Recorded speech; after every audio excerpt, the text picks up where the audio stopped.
white people in Australia who were really prisoners that have been, they were prisoners that were so bad they didn't even want them to stay in the country. So they shipped them all over to Australia. Australia is made up of white people who were what you call throwaway white people. I mean, they just couldn't do nothing with them. I mean, you know, so they, hey, send them thousands of miles away. We don't even want them in prisons here. They're too awful, okay? So when they got to Australia, they just started slaughtering all the non-white people who were already in Australia, of which the numbers were huge. Now it's down to nothing almost, called Aborigines.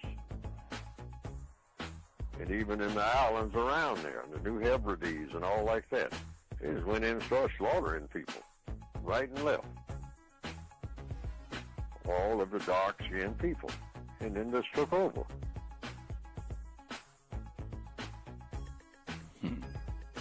Now they got a history of being respectable and all the rest of it and whatnot. And look, I'm as ready to applaud someone having a go as the next person, but that doesn't mean that every child must win a prize. I mean, all credit to our magnificent Olympian team that's bringing back a record swag of medals, but a dud performance is a dud performance. There's no point pretending otherwise. I mean, breakdancing was one of those new sports introduced to us at Paris. At best, it's a cross between dancing and gymnastics. I mean, what you can see there is some brilliant people at a recent Red Bull competition. That's what it's supposed to look like. Unfortunately, our competitor, Rachael Gunn, a 36-year-old university lecturer who wrote her thesis on gender in Sydney's breakdancing scene, well, she got precisely 0 points in 3 rounds of competition. But anyone who says that she's a pretty ordinary performer, well, those criticisms have been called out as misogyny. Now, come on, if we want to compete, female or male even, you've got to accept the umpire's decision and the views of those who watch what you do. Former Socceroo Craig Foster has hit out at it and said that anyone who's criticising Gunn is un-Australian. Now, give me a break. Any way you cut it, her performances were crap. How on earth did she even qualify? But if you listen to the Prime Minister, she's a role model, he says, who should be praised for having a crack. Now, come on. I thought the whole point of the Olympics was to celebrate competition, not mere participation. What a waste of taxpayers' money. And what a cheap shot to claim justifiable criticism isn't allowed because Gunn's a woman. I mean, that's embarrassing to all the magnificent other female athletes who have excelled. The internet can be a tricky place. It can make somebody an overnight sensation, a superstar, and can also be brutal and unreasonable as well, bringing a person crashing down. Aussie breaker Rachael Gunn, also known as B-Girl Reagan, is the new target. And what started as a funny meme fest has now turned into something controversial. Allegations are flying thick and fast that Reagan manipulated the qualification process to secure her spot on the Australian Olympic team. That's right, the allegations claim Reagan rigged her own selection. It all started with an anonymous account calling itself Someone Who Hates Corruption, launching a petition, claiming that Reagan and her husband, Samuel Free, founded the Australian Breaking Association, or the ABA. This is the organization responsible to helping and supporting the growth of the Australian breaking and hip-hop communities, which is also responsible for choosing who would represent Australia at the Olympics. The petition claims that Gunn and her husband used this to unfairly overlook other talented breakdancers. The anonymous user also went on to say that Gunn also denied crucial funding to a group of underprivileged youth from Australia, which impacted their chances of showcasing their skill on the national stage. Now, these are strong allegations because it highlights corruption in ABA and how it has ruined the chances of many others who probably could have been more deserving. And the tide was already against Gunn. She scored 0 at the Olympics and was ridiculed for her moves, the swimming and kangaroo hops that she had done. Many questioned her spot at the Olympics, but there is an explanation to the point system that Reagan herself spoke about when she broke her silence. There are actually no points in breaking. If you want to see how the judges thought I compared to my opponents, you can actually see the comparison percentages across the 5 criteria on Olympics.com. All the results are there.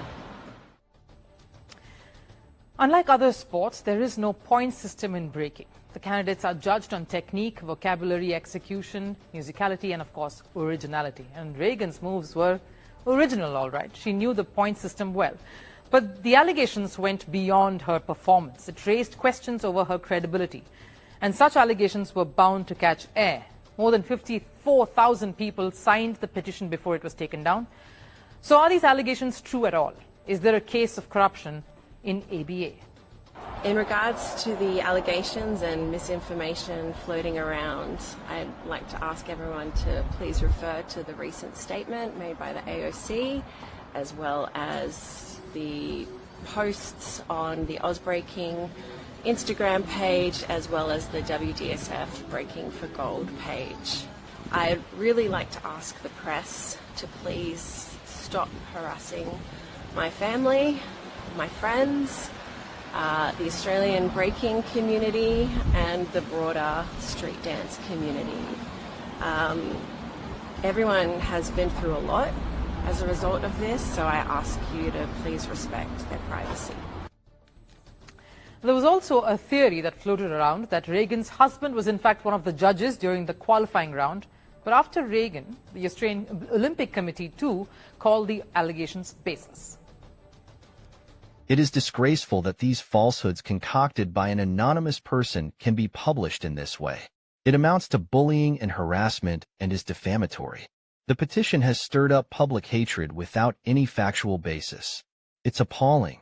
Dr. Rachael Gunn or Mr. Samuel Free hold no position with Oz Breaking or Dance Sport Australia in any capacity. Mr. Samuel Free is a coach and was not a judge at the qualifying event. So here's the thing. Sure, Reagan wasn't the brightest at the Olympics. Definitely not the best. But the sport of breaking isn't restricted to a set narrative. Breaking is open to creativity, new ideas, and new challenges. Reagan did exactly that.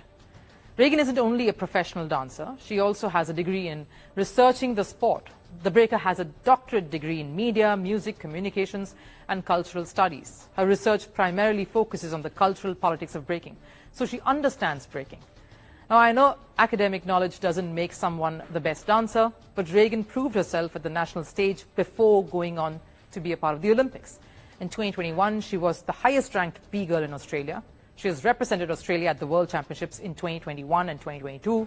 She secured her spot in the Olympics by winning the Oceania Breaking Championship, a competition that had some of the best breakers from Australia and New Zealand. It was a victory that saw her get a direct entry into the top 16 of the 2024 Paris Olympics. And she has a lot of support too from the Prime Minister of Australia to the judges from Paris Olympics. Breaking is all about originality, bringing something new to the table and representing your country or region, and this is exactly what Reagan was doing. Personally, when I see all this campaign on social media, I feel worried, I feel sorry for the athlete, and that should not happen in our world. Something is going in the wrong direction. All of this, of course, makes us ask, where does the truth really lie? If the judge is backing Reagan's performance, the Federation is backing her, the Olympics Association, the country's Olympic Association, is behind her, and the Prime Minister of the country is also supporting the breaker, what is preventing everyone else to stop hunting down Reagan? The Olympics got underway. Simone Biles was like, hey, I ain't okay. Take care of your mental space. Turning pain into action. A veteran based in Frederick experienced traumatic events in the military and in life, which led her to being diagnosed with PTSD. Now, as a certified mental health professional, she's using her experience to help other veterans. WMRT News' Jonathan Hunter live in the studio with more on this. And Jonathan, man, she's got a story to tell. Yeah, good morning, Randall. Yes, she does. And many veterans suffer from PTSD and don't know where to turn when they get out of the service. Ariel Jordan experienced this firsthand and made it her mission to help others like herself. When Ariel Jordan was 17 years old, she signed up to join the military. She served a total of 9 years between the Army and the Reserves. I wanted to have a better life, and so I decided, what better thing to do than join the military? But her time in the Army wasn't smooth sailing. She experienced racism. One of my sergeants was angry with another sergeant, and he used the N-word, and he used it with an ED on the end. While serving, she dealt with traumatic life events. Her daughter, Jordan, had a terminal illness called pulmonary vein stenosis. She died when she was just 18 months old. So when I lost my daughter, I also lost my father, and I also was starting a divorce process all in the same year, within months of each other. So that was the hardest hit that I've ever taken in my life. To make matters worse, she injured her shoulder and was left having to pay for it initially out of pocket. All of her pain caused her to have anxiety, and just a year before she left the military, she was diagnosed with PTSD. Once out, she went to college to study psychology. She eventually got a job at Walter Reed. Now I'm working with active duty soldiers, so that's really that's when I started to find my groove here. So I noticed that there were a lot of black and brown soldiers coming to me. Ariel now has her own practice. As a trauma specialist, she works with veterans and first responders dealing with trauma. What I do know is if they work at it with the things that we talk about in that session, they're going to get better. So I reassure them that, but I also tell them it's not linear. So sometimes you might be feeling like you're going on the path and it's all good, and then there might be a dip. Wow. Yeah, wow. And Ariel has also authored 2 books. Her latest talks about healing from racial trauma. The other lets people know you can heal after dealing with a complex loss. And Randall, when I was talking to her, I asked her, how many veterans have you helped? And she said hundreds. Wow, hundreds, just her. And I hate that she went through all the things that she went through to get to this point, but it's like her power, and it gives her like another level of empathy too. Exactly. Yeah. She was a veteran, had to deal with trauma, and she can now help others just like herself. Yeah, that's great stuff. Well, Jonathan, thank you so much for that story. Great stuff. About as funny as a lynching. Oh, hush, boy, you ain't even see it. I never seen a lynching either, but I know they not funny. See, shows what you know. I've seen funny lynchings. No, you haven't. I have so. Roscoe Patterson's lynching was funny. Yeah, so them niggas was like, Roscoe, you better leave town for Mr. Charlie and them crackers gonna come for you. I'm like, man, fuck these crackers, man. This Roscoe Patterson. Nigga, I don't give a fuck. I just don't give a fuck. You know what I'm saying? White man can eat a dick. Eat my balls, nigga. There he is. Get that nigger. Oh. Come on, let's go. Oh, geez, he's fast. Watch out. It wasn't really funny after that. Across from the Abraham Lincoln Presidential Museum, you'll see this sculpture reflecting the dark history of the 1908 race riot. Springfield is telling the honest truth and history of our city and our community, and how we can be looking forward, how much more progress we still have to make. But soon, Springfield will have another site recognizing the uncovered location of the race riot. 1908 race riot is part of Lincoln's legacy, you know, in this community. So we're gonna say this is right here. So maybe Springfield will eventually live up to Lincoln's legacy, you know, of equality, justice, and all those other things. After decades of battling for national distinction, 1908 Race Riot Monument Committee member Ken Page says this monument shows just how much the city has left to learn. We still have issues that we have to deal with in the city, you know, poverty, those injustices about, you know, regarding fair housing, fair wages, decent housing, policing in Springfield. We're dealing with the issue of the brutal murder of Sonia Massey. Recognizing learning about the past is important to the future. So this will be the first time in our country's history that the site of a lynching is going to be memorialized and added into our National Park Service. That's very important for other sites all across the country. In Springfield, Carly Bronkema, WAND News. They'll be co-workers, you know, work side by side. And all of us working together, we can get it done. Could have told Indians that. Same thing. Some of them did start off with, but then they got attitude.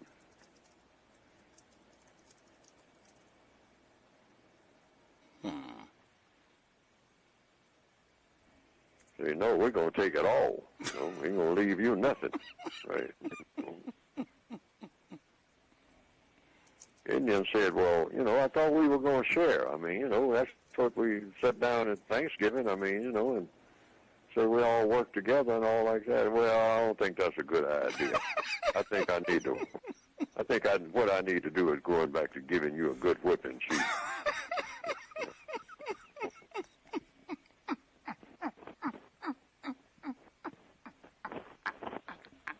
That's all it was.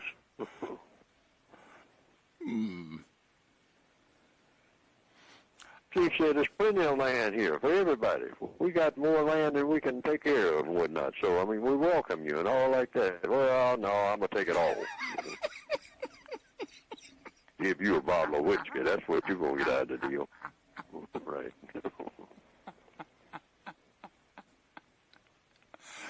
Wow. And that's what they did.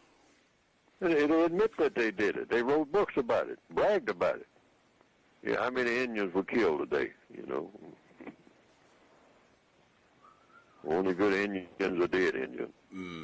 The Department of the Interior has released its final report of a 3-year investigation into the Native American boarding school system that was active from 1819 through the 1970s. Secretary Deb Haaland called the investigation historic and said her agency was initially created to assimilate indigenous peoples. The Interior Department examined more than 400 federal boarding schools across dozens of states. 11 of those schools were here in Wisconsin.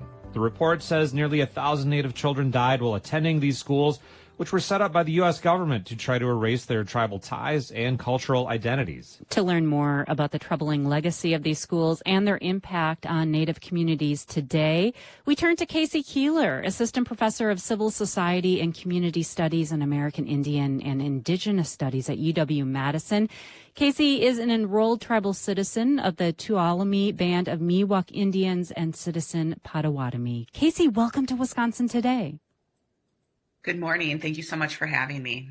So this being the final volume from the Federal Indian Boarding School Initiative, what are you reflecting on after going over this latest report? Right. It's a lot of information to take in. Each of the 2 reports are just over 100 pages.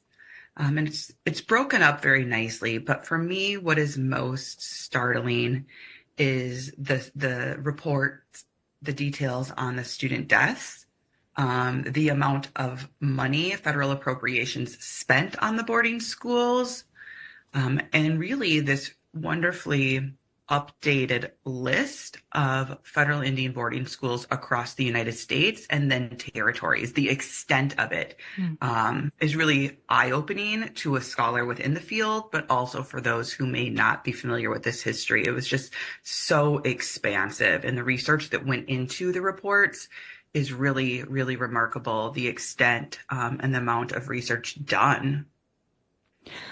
What was it like for children in these boarding schools? What did they endure? You know, reading these reports, it's hard. It goes into some detail of what these children experienced. And it's difficult to read as a Native woman. I would assume that would be similar for people who are also non-Native. But we know that many students who experienced boarding schools experienced multiple forms of violence. That could include physical violence, sexual violence, emotional violence. Children were separated from their families, from their communities, weeks, months, years at a time. We know, as the report goes into, that many of these children did not return home. Many children died in these institutions. And these institutions were created for purposes of assimilation. So when students attended these boarding schools, the goal was to strip that Native identity. So children were brought to these boarding schools, and often they were given new Christian, Euro-American names. They were forced to speak English and not their native languages. They weren't allowed to practice their cultures, their ceremonies, their traditional beliefs in these institutions. So for the vast majority of students who attended these federal Indian boarding schools, it was a very negative, painful experience. And, you know, aside from this horrible trauma inflicted on the children, these children didn't get a formal education, I learned from the report. Like they had to do manual labor and learn domestic skills. Like they weren't set up to succeed in society. Right, absolutely. The report does a really great job of detailing what the daily schedules of students attending these institutions would have looked like. And the report includes some materials from the archival records that explicitly say what the schedule of a day would have looked like. So in order for these boarding schools to be successful, and I have that in scare quotes, of course, students really needed to provide the manual labor to run the schools. So they were doing things like the cleaning. They were sewing their own clothes, and they were sewing clothes for other children. They were engaged in agriculture for the individual institutions. They were chopping wood, collecting wood, hauling wood. They were hunting, or they were engaged in various forms of agriculture. So whether that was Western crops or processing meat to eat, they were cooking. So much of their education, again in quotes, were these skills, supposed skills that they needed to learn, to assimilate. But really, it was about the operation of the school and keeping it essentially afloat. So there wasn't what we would assume as a traditional academic education where they were learning things like reading, writing, math, those sorts of subjects. That was often happening in the background, but the vast majority of these institutions really revolved around the manual labor of the children. And some of these children were very young. You know, we're talking 5, 6, 7 years old.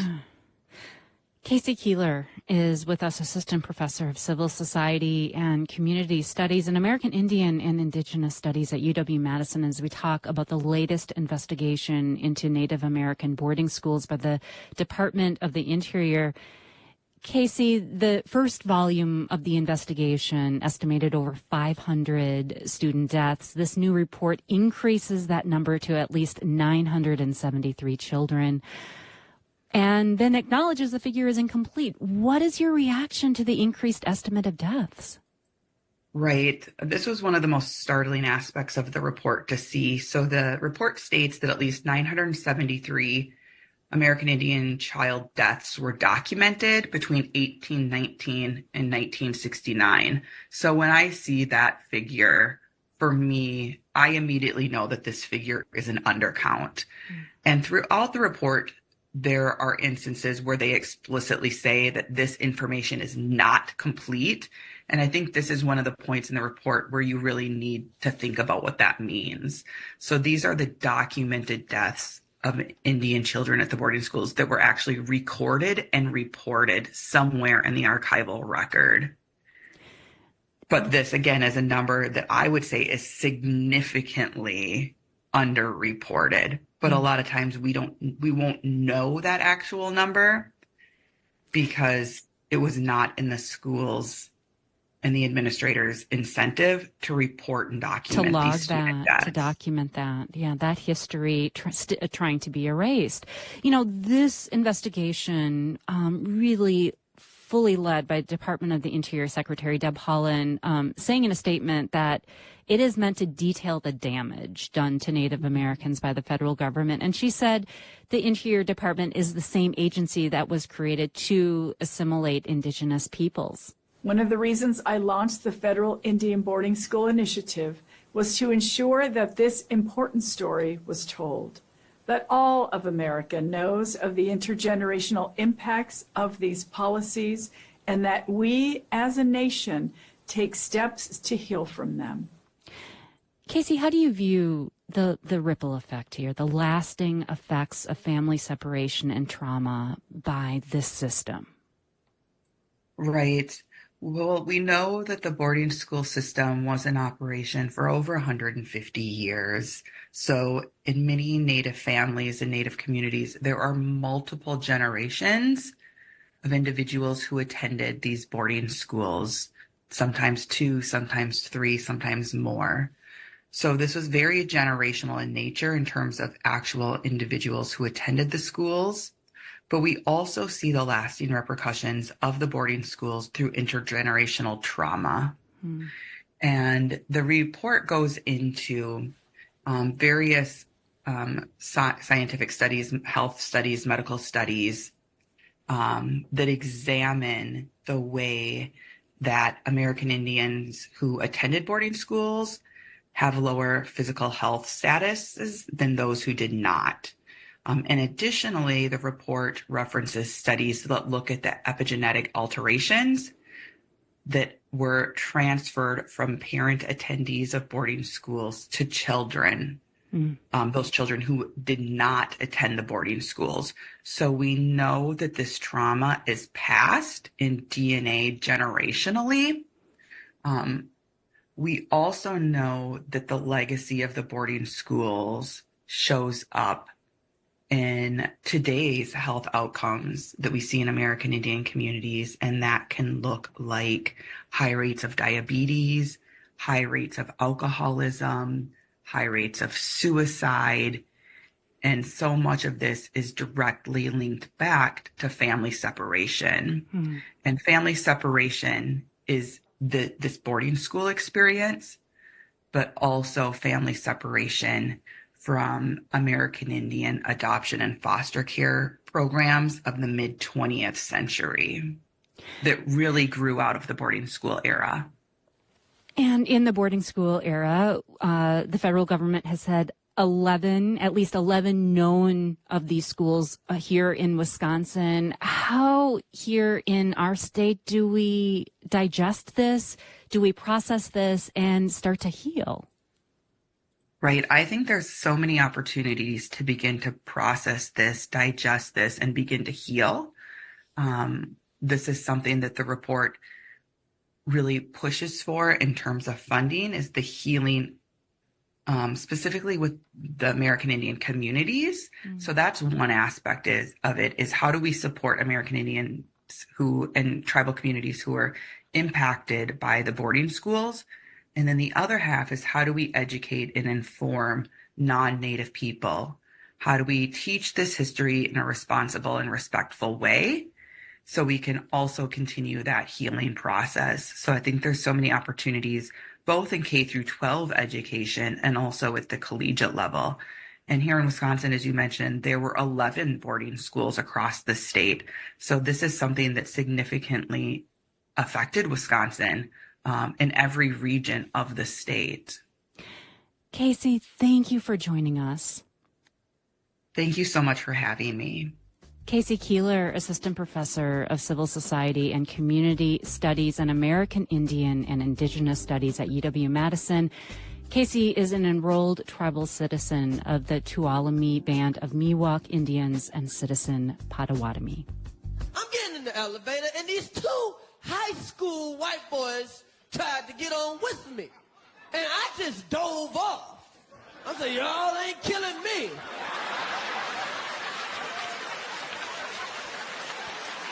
I am scared of young white boys. If you white and under 21, I am running for the hill.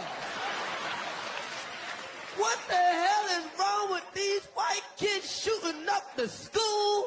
And let's begin with that big story tonight, because we now have stacks and stacks of new evidence from the May 2022 Uvalde school shooting. This, of course, comes after the city released hundreds of new documents this afternoon.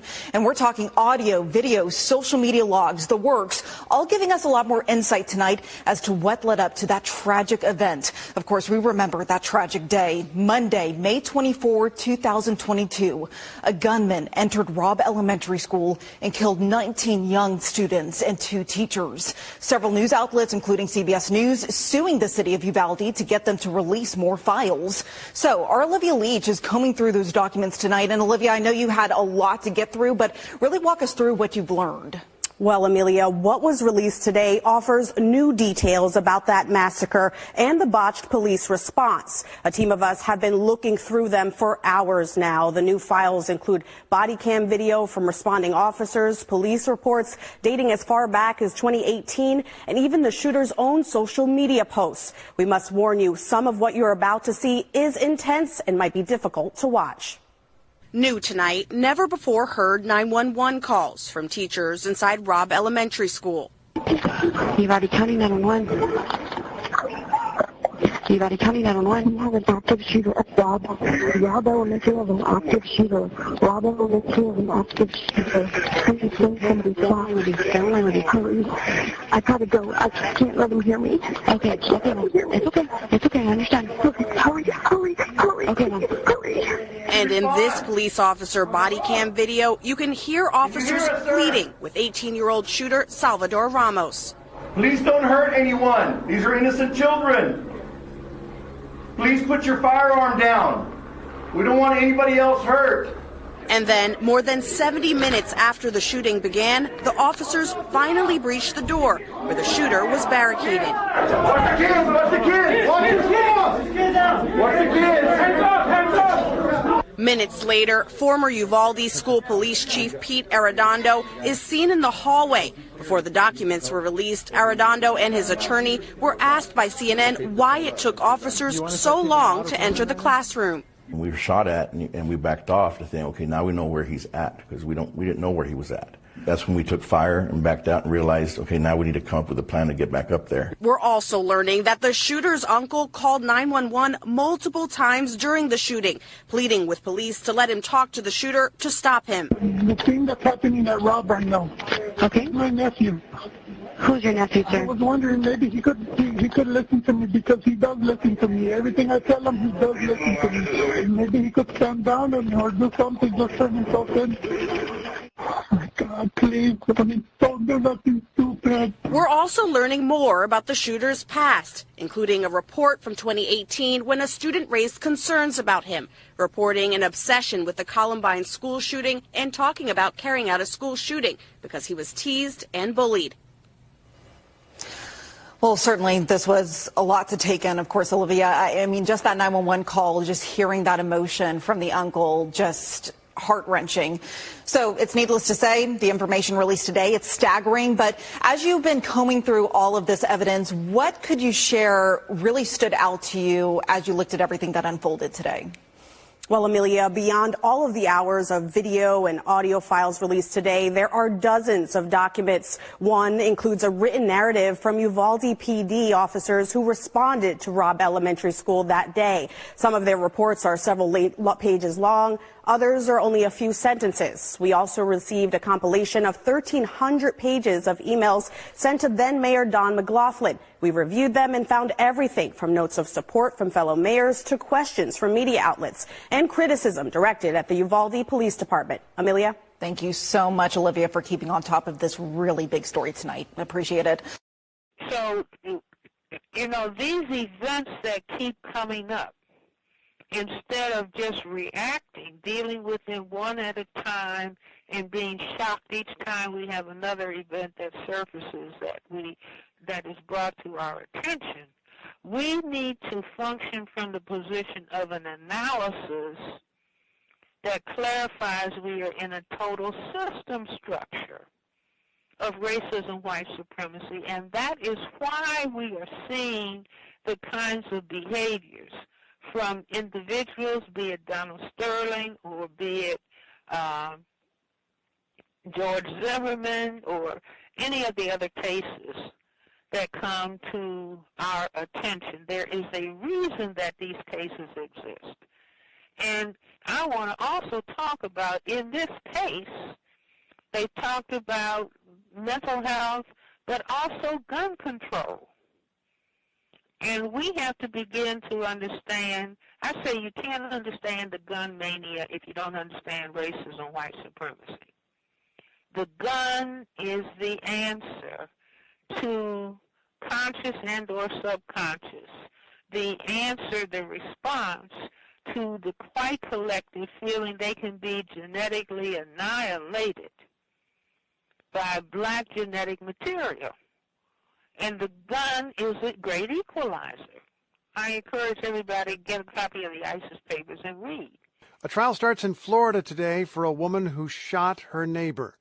Susan Lorincz is charged with manslaughter with a firearm. She pleaded not guilty. Lorincz is white. The neighbor, Ajike Owens, was black, a single mother of 4 children. Joe Burns of Central Florida Public Media has been covering this story. Good morning. Good morning. What led up to this shooting last year? Well, Lorincz, she's 60 now, had been feuding with the family for months because the children like to play in an open area near her apartment. That day, she swung an umbrella at the kids and threw a roller skate at one of them. So Ajike Owens, who was known as AJ, that's their mother, she was 35, she went over to confront Lorincz and banged on the door, which was bolted. That's when Lorincz shot her through the solid door, striking her once in the chest. She stumbled backwards and collapsed. I remember hearing about this case when it happened, and yet when you just recount the narrative, it takes my breath away again. But what does Lorincz say about this now that she's been charged? Well, Lorincz told investigators that she feared for her life. So the sheriff's office began looking into whether it was self-defense under Florida's Stand Your Ground law. That's why they didn't arrest her for several days. Steve, that delay and the uncertainty over her arrest, that was shocking to the community. That's what made this a national story. In the end, Lorincz was arrested and is still in the Marion County Jail. Owens' family wanted her to face the stiffer charge of second-degree murder, but prosecutors say manslaughter is what they can prove. How, if at all, does the difference in race between the two adults involved here factor into this? Witnesses said Lorincz would sometimes use racial slurs with the children, using the N-word, for instance, calling them slaves. But the court has actually excluded any evidence related to the racial slurs, so jurors won't hear about that. Owens' mom, Pamela Diaz, doesn't agree with that. Here's what she told me when I sat down with her on Saturday. It really doesn't make sense to me. Racism is key and paramount to me in this case. There was a long history of racial slurs, and that's how this whole ordeal started. Without that evidence, she thinks that the jury won't see the full picture. I want to ask about the children who range in age, if I'm not mistaken, from just past being toddlers up to early teens. Do they have to testify? Well, they may not have to testify. It just depends on how the trial unfolds. Diaz, who they live with now, says the conviction will be important for closure and healing. She says the children are scared Lorincz will get out. The children have always been anxious and questioned whether Susan was still locked up. Has she been released? So I think at this point, they will have a sense of relief. Diaz says it has been a tough year, but they are resilient, though she says they aren't the carefree, happy children they once were. She told me they actually start a new school year today, Steve. Joe Burns, thanks so much. You bet. He's with Central Florida Public Media. Medical apartheid, the dark history of medical experimentation on Black Americans from colonial times to the present. Women in the U.S. are dying from pregnancy-related causes more often than other high-income nations.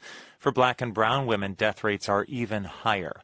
Beck Shackelford-Wanganga of the Kansas News Service tells the story of one Kansas mother who died of maternal sepsis. Crystal Anderson was a pillar in her community. She was influential in her career in health technology, she did charity work, and she was a cheerleader for the champion Kansas City Chiefs for almost a decade. Hey Chiefs Kingdom, it's me, Chrissy. I am so excited we have our first field rehearsal practice today. Crystal used to live in a charming home in Leawood, Kansas, with 2 Black lab mixes and her husband Clayton. Crystal's presence is evident the second you walk through the front door. She literally touched every room with her signature or her style. Dozens of photos of Crystal's beaming smile adorn the walls. Clayton says they chose a house next to the elementary school they wanted their future kids to attend.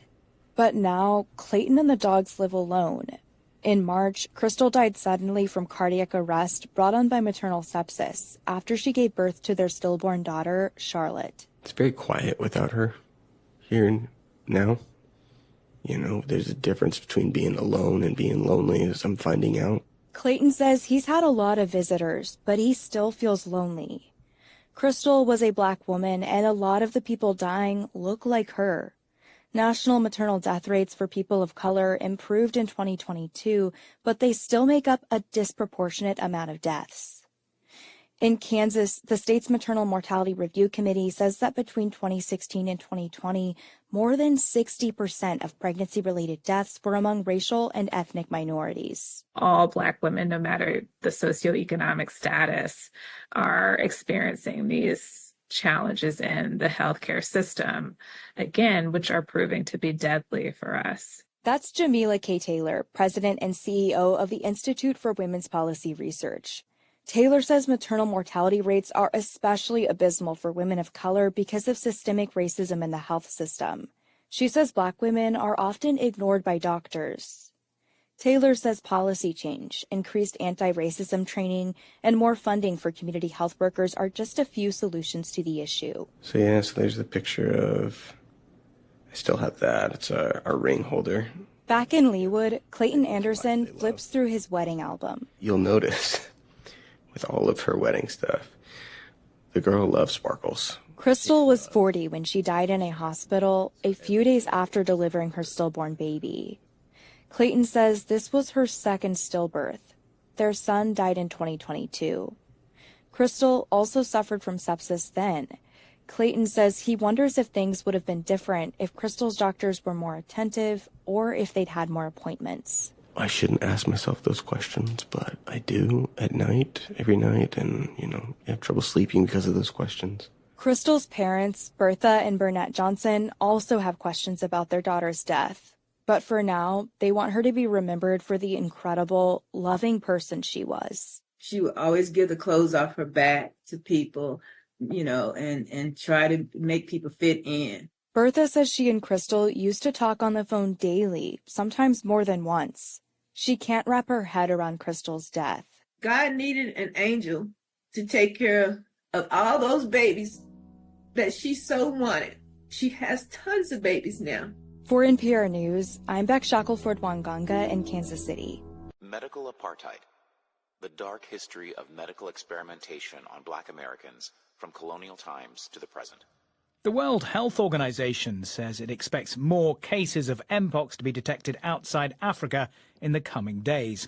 As you may have heard in our latest edition, the virus has now been identified in Europe and Asia. However, the main vaccine manufacturer says rollouts could be hampered by a lack of orders. Bavarian Nordic is one of the only companies with an approved Mpox vaccine. It is now seeking European approval to use its vaccine in children aged 12 to 17 years. The firm's CEO is Paul Chaplin.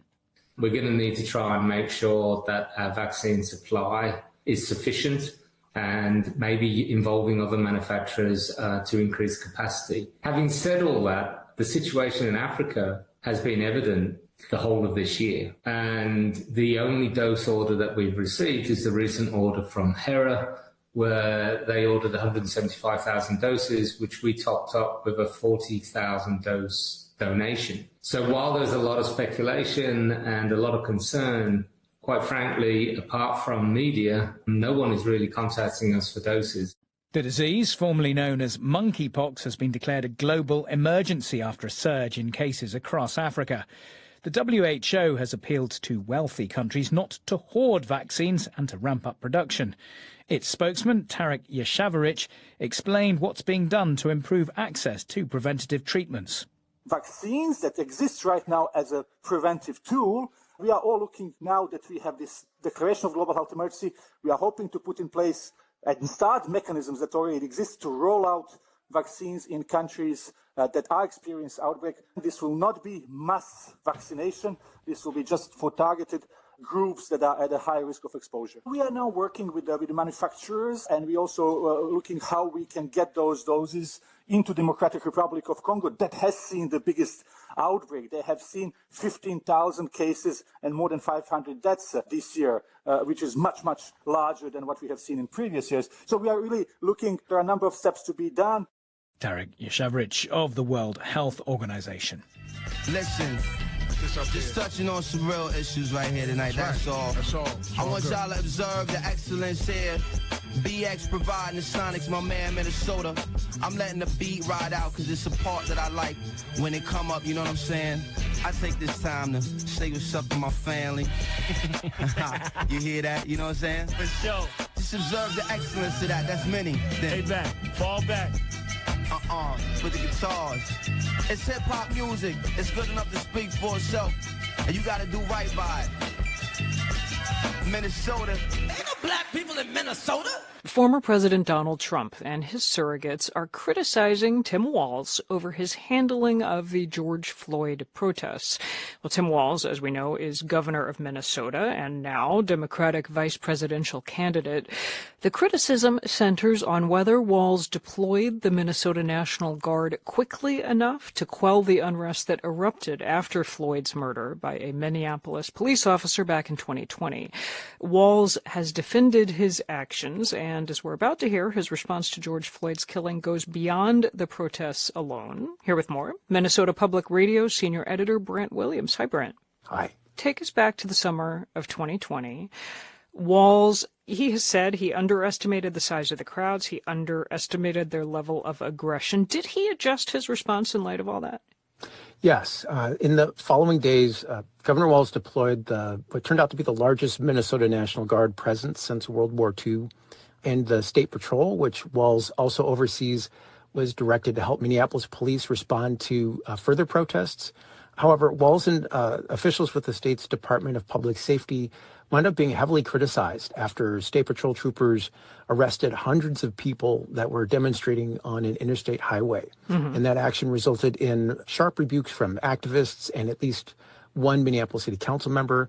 It also led to legal action taken by journalists who were injured and or arrested while covering the unrest. And they wound up suing the state, and they eventually settled with the state for just over $800,000. Okay. Now, beyond the protests, Governor Walz also signed off on big picture changes to law enforcement policies after George Floyd was killed. Tell us more. Right. So in July of 2020, during a special session, the state legislature passed a bill with bipartisan support, which prohibits the use of chokeholds and other restraint methods, with some exceptions.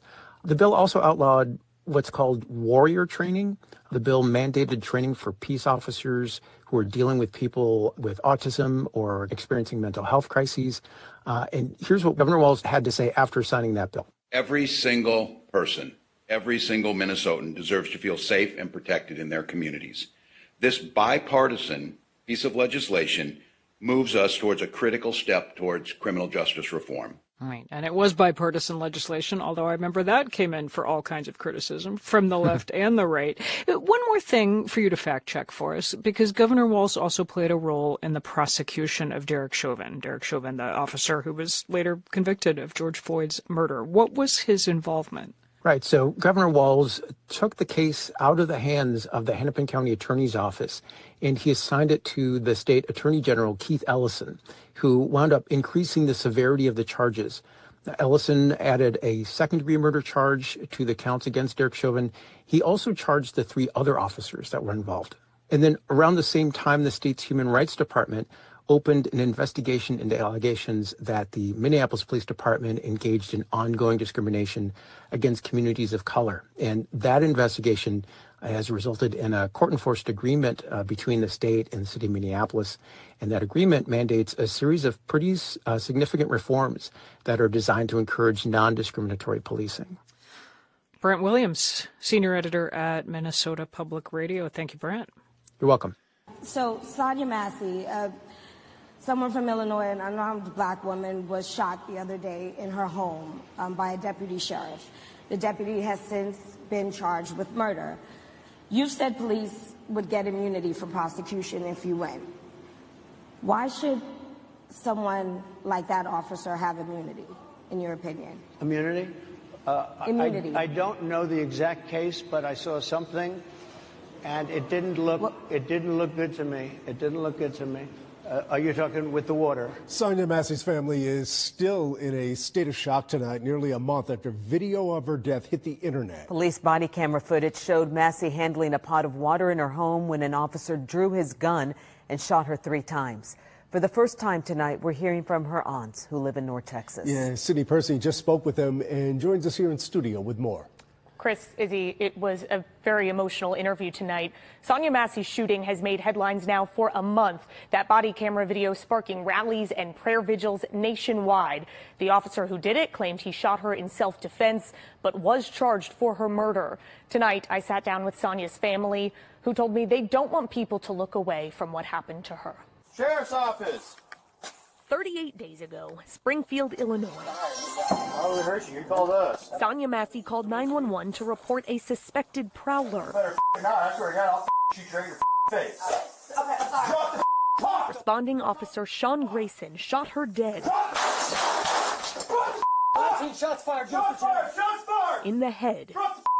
Claimed he feared for his life because she was holding a pot of boiling water. Bring him in us now. We got a headshot. 744 miles from Springfield, here at home in North Texas, Sonia has a family.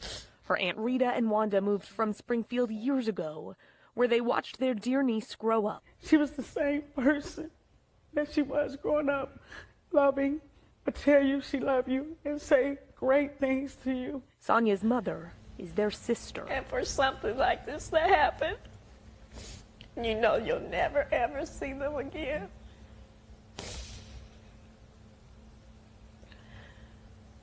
That's so hurtful. 36 years old in a casket. Aunt Wanda and Rita have been hollow these 38 days. Try not to watch that video so much of the world has seen, but told me they're glad it's getting the attention. It's a mistake that she's gone the way she is. It's not a mistake that it's this big. That's not a mistake at all. They believe her story has blown up the way it has because it might make a difference in policing. From Springfield to Dallas and everywhere else. You're there to protect and serve. Sonia's aunts told me when they watched the video, it felt like the officer decided Sonia was nobody. Is that what you do, man? With no one who cared if she lived or died. Why didn't he care enough about people that loved her? Like his mom loves him. Why didn't he care enough about her? But Aunt Rita and Wanda are proof. Sonia Massey was loved beyond measure, and tonight they want to thank all the strangers who have shared their niece's story and vowed to support their family until their day in court. And that's a good feeling, to know that people's on your side.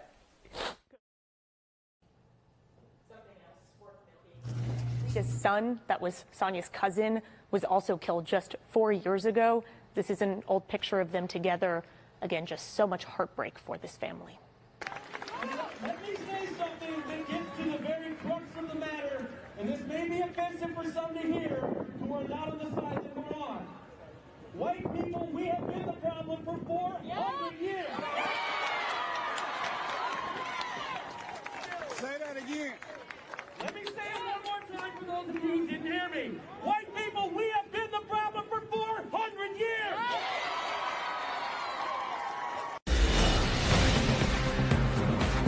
New at 10, she got a red light camera ticket, and under her race, an initial that left her stunned. So she turned to Help Me Howard with Patrick Frazier to see what that letter stood for.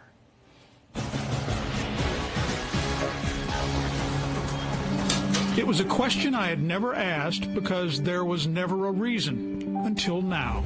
Have you ever been called the N-word? Nah. Never? Nope. And I'm 70 years old. Never in my life. I wanted to know because Chris's granddaughter was caught going through a red light camera. The car is in Chris's name, and she got the ticket. Look at it. And the letter under the owner's race, N. Bothers me because the N-word. I don't use the N-word. Never in my life. Seeing the letter N reminded Chris of stories she had heard from older family members. It made me think way back. You know, my grandparents' them days, their parents' days. You don't put nothing like that. And whoever did that, they're very nasty. Maybe it was a typo. Maybe it meant Negro.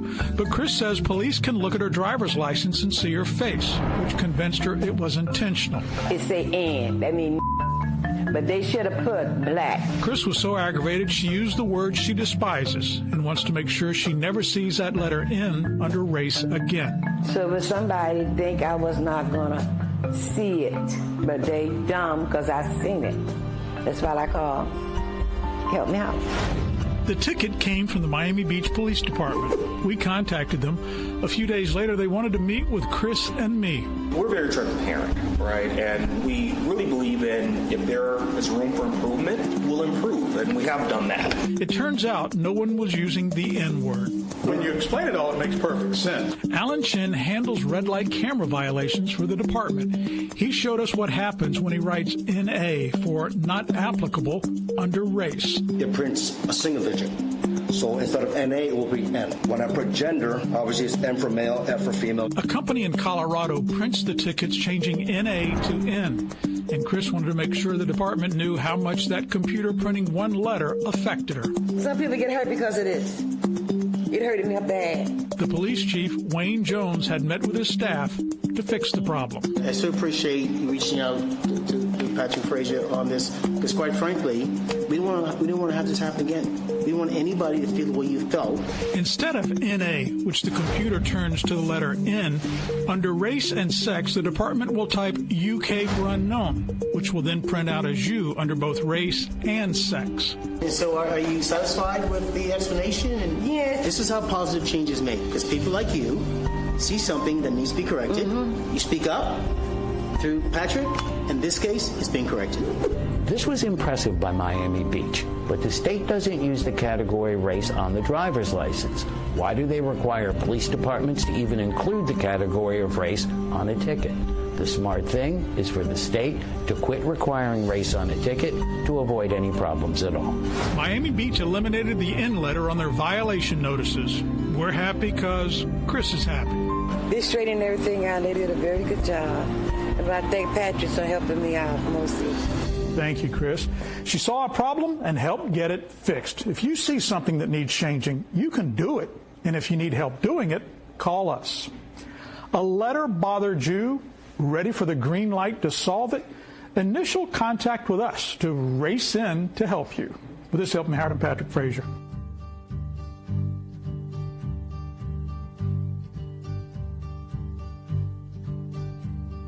Sitting in the morning sun, I'll be sitting when the evening comes, watching the ships rolling in. Then I'll watch them roll away again. I'm just sitting on the dock of the bay, watching the tide roll away. I'm sitting on the dock of the bay, wasting time. A restaurant on Valencia Street in San Francisco says it has fired an employee who left a racist message on a customer's receipt. KTVU's Christian Cafton live tonight in San Francisco after speaking with the woman who received that unfortunate receipt. Christian. Yeah, that customer tells me that she was visiting family here in the Bay Area when she got that disturbing message on her receipt. The restaurant tells me they acted immediately. A family trip to California to visit relatives was marred by what one family says they saw in their receipt from Pika Pika Arepa Kitchen in San Francisco's Mission District on Monday afternoon. After ordering food, Whitney Washington said her family sat down and waited for their order and then looked at their receipt. My daughter's actually the one who notices up in the upper right-hand corner that it says what it says. Here, the N-word. Washington and her family checked other customers' receipts and confirmed that they were the only ones in the restaurant whose receipt had the racial slur. We were the only black people in the restaurant. She showed us her receipt, and in the same place where ours said, here, the N-word, hers only said, here. Washington said she returned her food, asked for her money back, and asked for an explanation.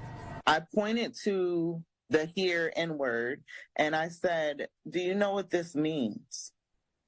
And he didn't say no. He answered with, I don't know how that got there.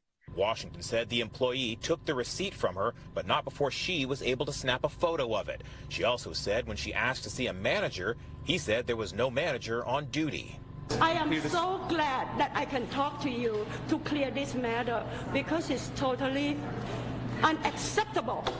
At the restaurant today, a manager said she learned of the incident shortly after it happened and took immediate action. We fired the employee right away. I didn't know what is going on. She said the former employee had no explanation for his actions. And to top it off, she says when she fired him, he tried to turn the tables. Fire him, pay him in full, everything, and he was going to sue me. But I said, come, I have it in writing in the yes, So right he away. was upset at you? Yes. Washington and her family flew home to Maryland following the incident. She says after considering what happened, she's more shaken today than she was when she first saw the slur.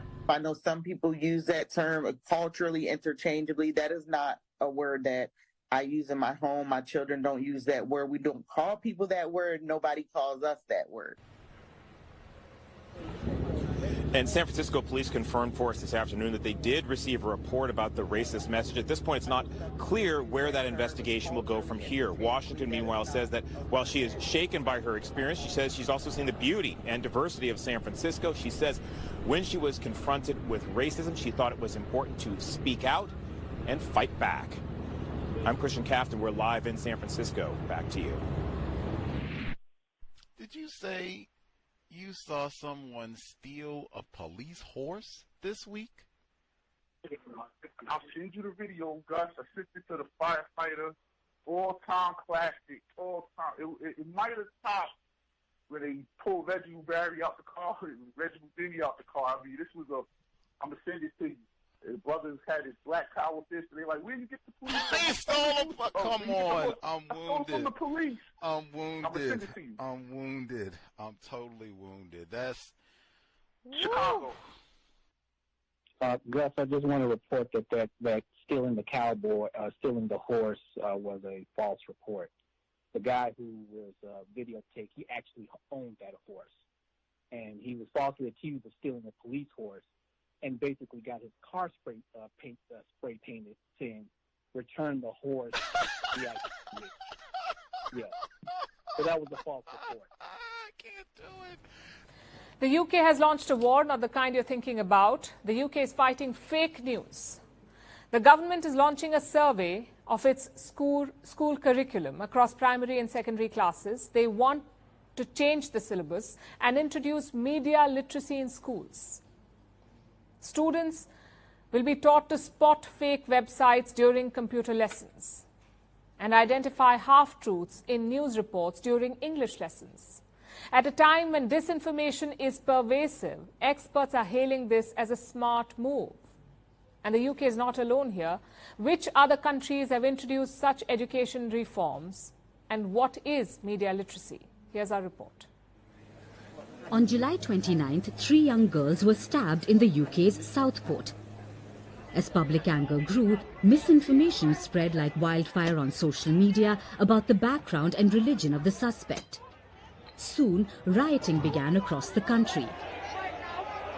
Now the UK has launched a war against fake news. Online offenders are being investigated. Influencers accused of spreading hate are being probed. The regulation of social media is being discussed. But above and beyond this, the government is not only trying to find the cure, it's also working on prevention. The UK has a new plan. It wants to teach school-going children how to detect fake news, how to spot extremist content online. Why? This is to arm children against quote-unquote putrid conspiracy theories. And how will this be done? The UK is launching a review of its school curriculum for primary and secondary school students. There are plans to change the curriculum to foster media literacy. The strategy is not clear yet, but the new curriculum will focus on critical thinking. For instance, in English lessons, students may analyze newspaper articles. They will differentiate true reporting from fabricated stories. In computer lessons, they will be taught how to spot fake websites. In maths lessons, they may analyze statistics and notice discrepancies. The Education Secretary says, it's more important than ever that we give young people the knowledge and skills to be able to challenge what they see online. This is the need of the hour. And the UK is not alone here.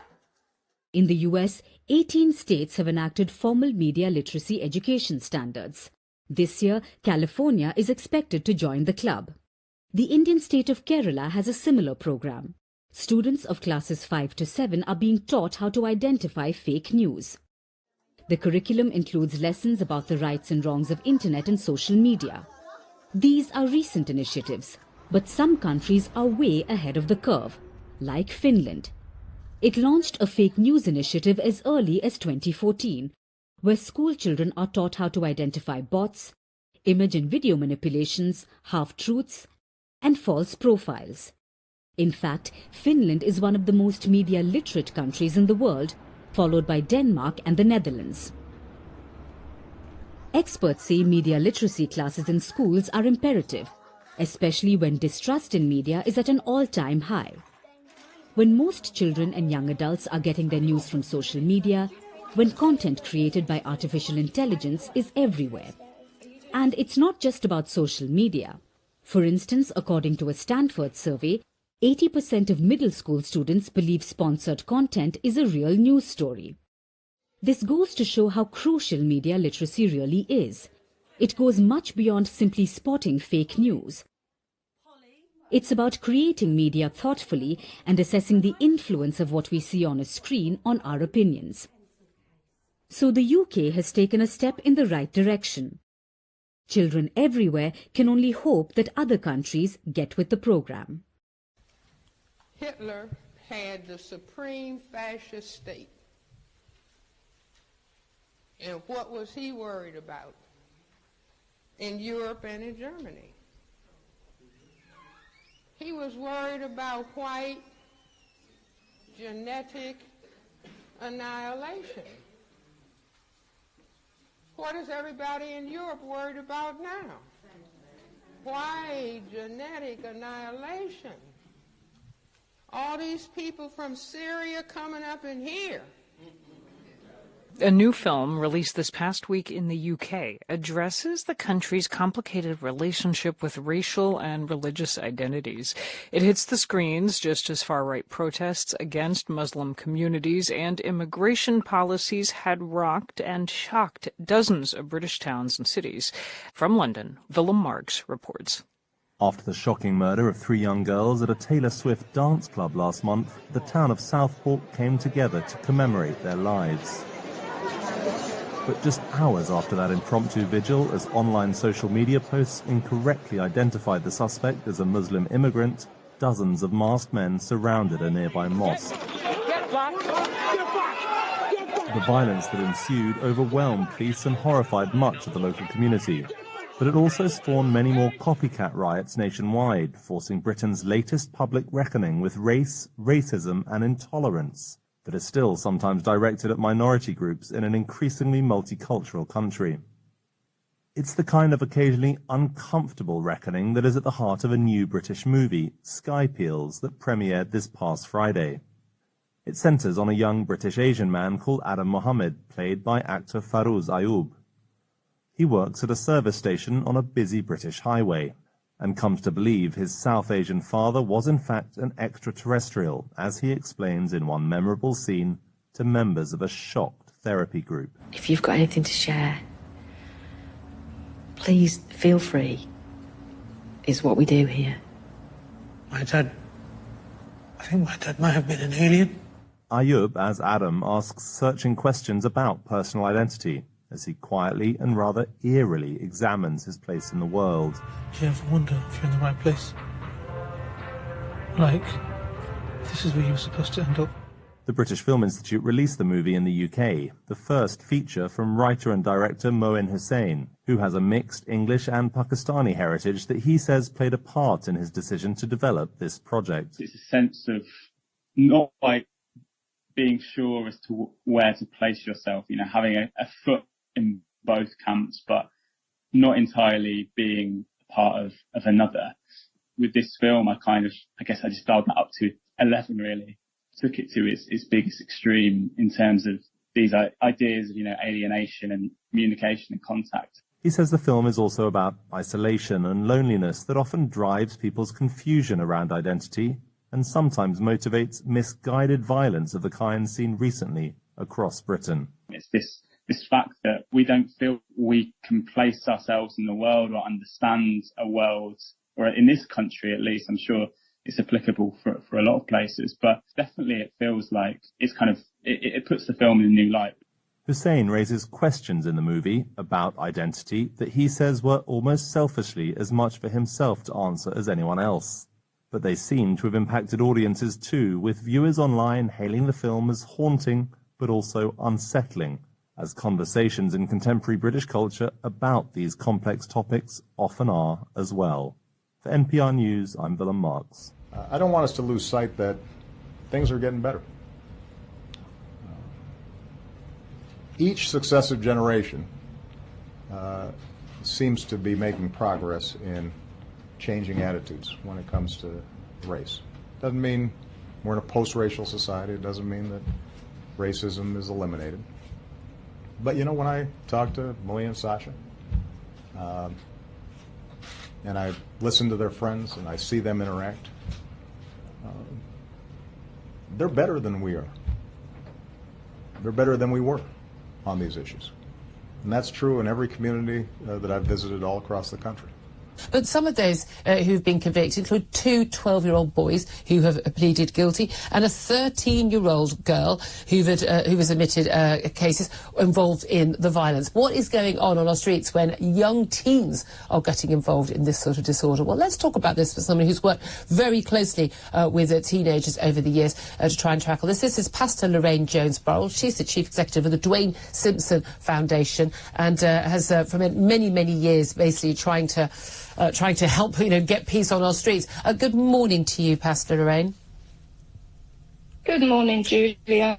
Thanks so much. I just wanted to ask you first. I mean, look, we were all disgusted and horrified by the scenes we saw on the streets in the wake of the Southport attack. In no way does what happened to those 3 girls and the others who were stabbed justify that sort of behaviour ever. But what was your reaction when you saw that 2 12-year-old boys and a 13-year-old girl are among those who have actually got now convictions for that rioting? It's absolutely heart-wrenching to see that our children have been convicted of such. As you've said, Julia, I work extensively with young people, and I have been since my son was killed by knife crime in 2014. Yeah. Children are a product of their environment. That's the environment in the society they live in, the home they are from, the environment of their communities. And for these children to respond in such a way where we saw grown adults responding in even worse violence, I think we need to look at how we can support those young people.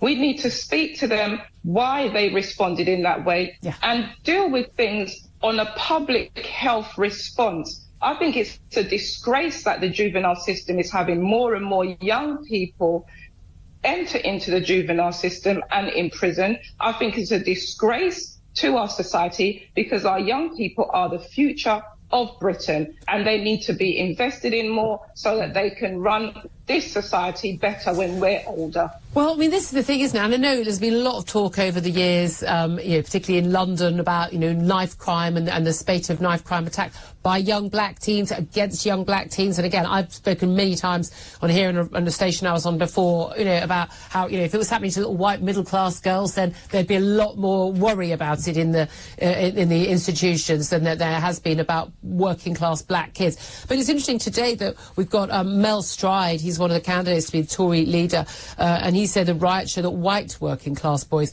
feel distanced from society. Do you think we do have an issue there?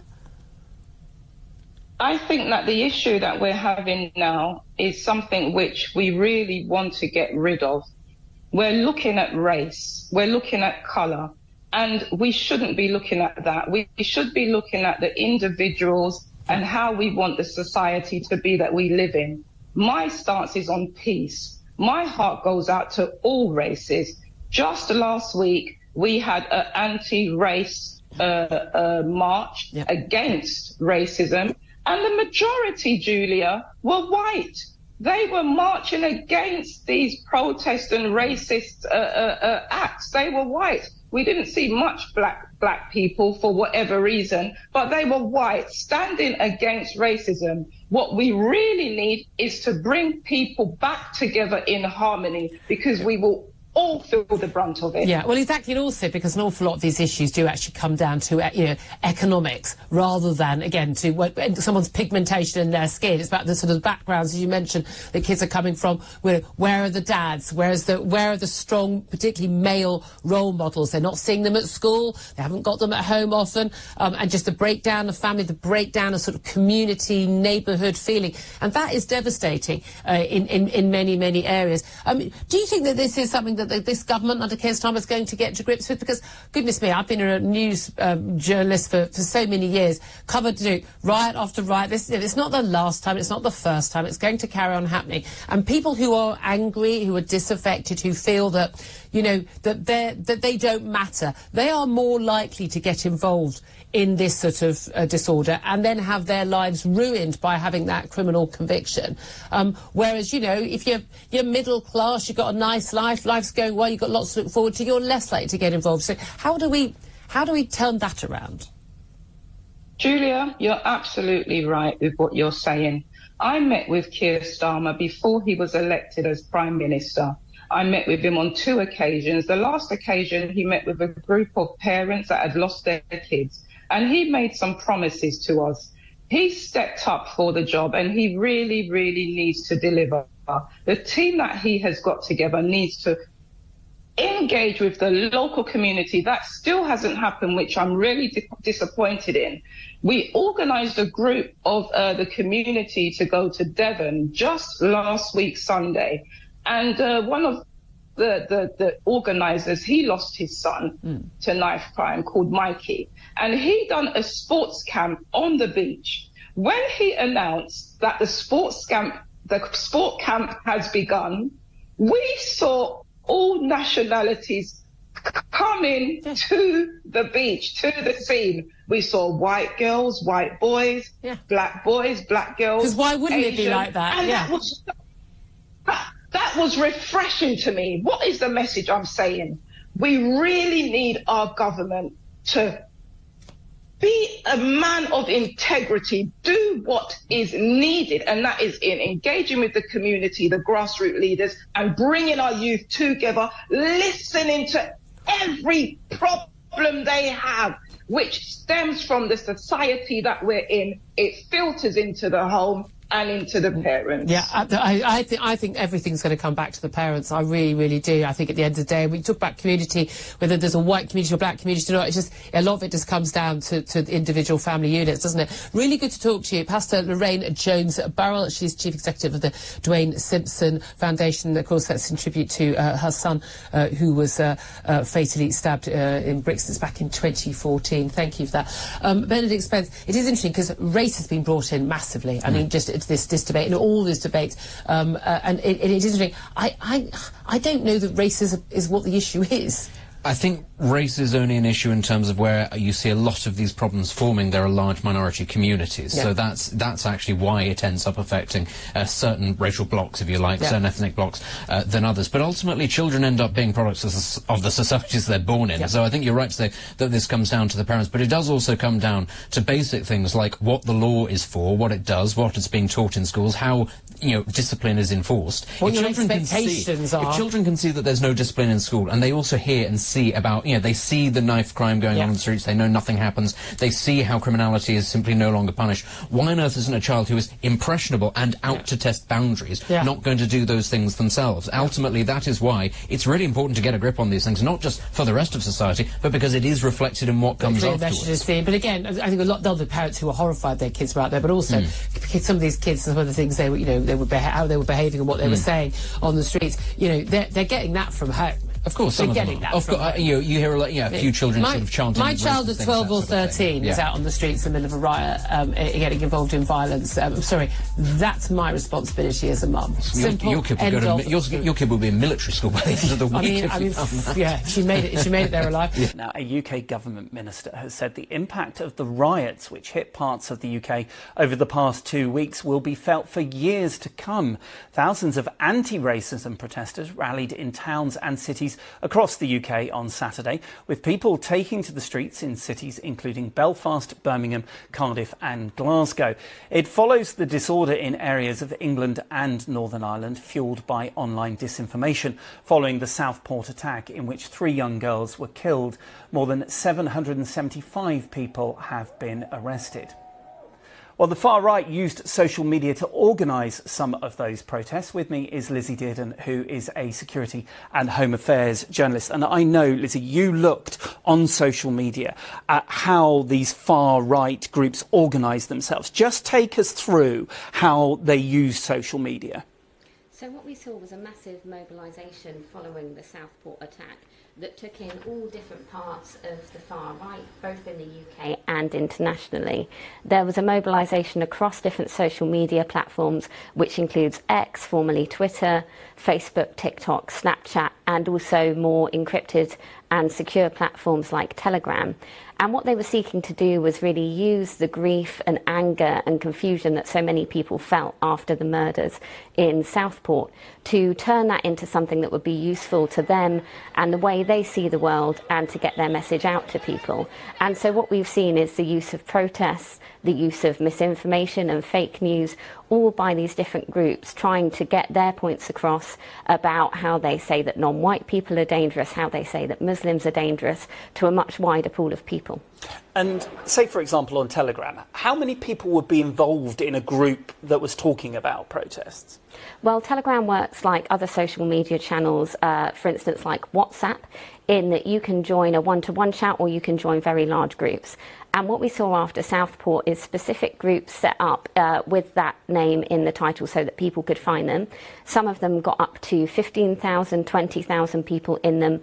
But what we saw very quickly is that when the discussion in those groups turned violent, when people started to discuss targeting asylum seekers and mosques, Telegram did take action and take those groups down. So from those very large peaks, they then split into much smaller groups, some of which only had a dozen people in each of them. Do we have any idea who's behind them? Yes, it's a range of people. Some people have been trying to keep their identities secret. Some people are actually very high-profile activists who have been kind of large voices on the scene for many years. And we're seeing a kind of shift in tactics now, because the police in the UK have started to very openly say that they are going to seek to go after people who have incited some of this disorder. Some of these figures are now climbing down, and they've stopped calling for kind of disorder and protests. But some people are doubling down, and they're still trying to get people onto the streets. And it remains to be seen if that will continue working. Yes, because this is an interesting tactic from the government to push forward with those prosecutions. I know you've been in a number of the courts seeing the people being processed. Did you, while you were watching all of that, get any idea of their motivation, the people that are up before the judges? It's actually a very confusing picture, and part of that is a product of British law. A lot of the offences that people are being prosecuted for example, violent disorder and assault, they don't actually need prosecutors to prove motivation. But in court, a lot of people are saying, you know, I'm not racist, I wasn't out there to attack Muslims, I was just caught up in the energy of the moment. And at the moment we're going through, I guess you could say, the slightly more simple cases, people who were caught on the scene throwing a rock. But it's going to get more complicated and more involved in that kind of motivation picture as we start moving into seeing people prosecuted for online offences where they've been encouraging people to come out and organising events. So at the moment, some people are denying any motivation at all, really. They're just saying they were simply there, but that may change as more cases come through the courts. Yes, and I suppose when it is someone who's done something that there is video evidence of them carrying something out, that is easier to prosecute and for them to plead guilty rather than something online. Yes, exactly. And that's what we're seeing in the kind of initial wave of prosecutions. Some people are being jailed within 2, 3, 4, 5 days of, as you say, being caught physically at the scene with footage, and they plead guilty and it's over very quickly. But we will start moving into a more complex space where people will start denying offences, or if more serious crimes are charged, then we might start going to full trial. Lizzie, fascinating stuff. Thank you very much for your time. Really appreciate it. And you can get more, of course, on all of this on the BBC News website and app. Context of White Supremacy.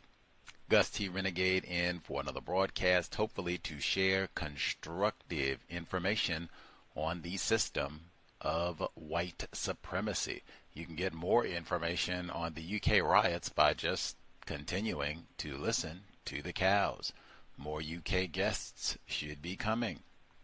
Today's date, Saturday, August 17, 2024. So I have been told. In fact, we won't have a UK guest here on Monday, but we will be right back Monday. Normal broadcast time, 8 p.m. Eastern, 5 p.m. Pacific. Some of our typicals. In fact, we were just talking about Louisiana in detail yesterday. We were talking about the dollar stores. Don't we talk about the dollar stores all the time? Since we read Harriet A. Washington, A Terrible Thing to Waste, it seems like the dollar store pops up all the time now. We were talking about dollar stores in Louisiana and how unsafe they are. We will return to slave-like conditions in Louisiana Monday, 8 p.m. Eastern, 5 p.m. Pacific. Looking forward. Summertime. It's Katrina. Got to. 19 years. Can you believe it? It's almost been 2 decades since the levee failure, toxic flood waters, shooting, killing black people, shooting, killing black males, calling them looters and rapists and all the rest of. Ray Nagin, my man, my homie. Remember Mayor Nagin? Man. Police Chief Eddie Compass. 20 years, almost 19 years. 19 years. 19 years. George Bush was president. George W. Bush was president. Yeezy, man. Amazing. If you are not familiar with Katrina, that would be something to study. If you have a few more weeks before your academic school year gets started, you could spend some time. They have so much literature, lots of it written by black people. You could go and easily go back and get some of the newspapers that's current enough that a lot of that content is online. Democracy Now!, the homie BFF Amy Goodman, lots of content. I think they went down to New Orleans. The cows, that's another one. We have signature work over our years. A.C. Thompson and white vigilante violence that occurred literally while the flood waters were still in the city. And then we just, Gary Rivlin, he wrote Katrina After the Flood that talked about a decade of racism in New Orleans. His book, I mean, the storm certainly impacted more than just Louisiana, but his book is specifically talking about Louisiana and the racism there. We even talked about East New Orleans yesterday because that's where the dollar stores were. Emphasis on the past tense were. They're closing them. Why are they closing the dollar stores? Seemed like, based on the report that we heard, they're closing the dollar stores in East New Orleans because got these sassy nigger employees got the audacity to say, we want a working fire extinguisher in the store while we work. Uppity niggers. So we're closing the store. Now you don't have to worry about having a fire extinguisher because you don't have a store. Fire trap that. Now lie. Now, let's see. Monday, we'll be here, New Orleans, 8 p.m. Eastern, 5 p.m. Pacific.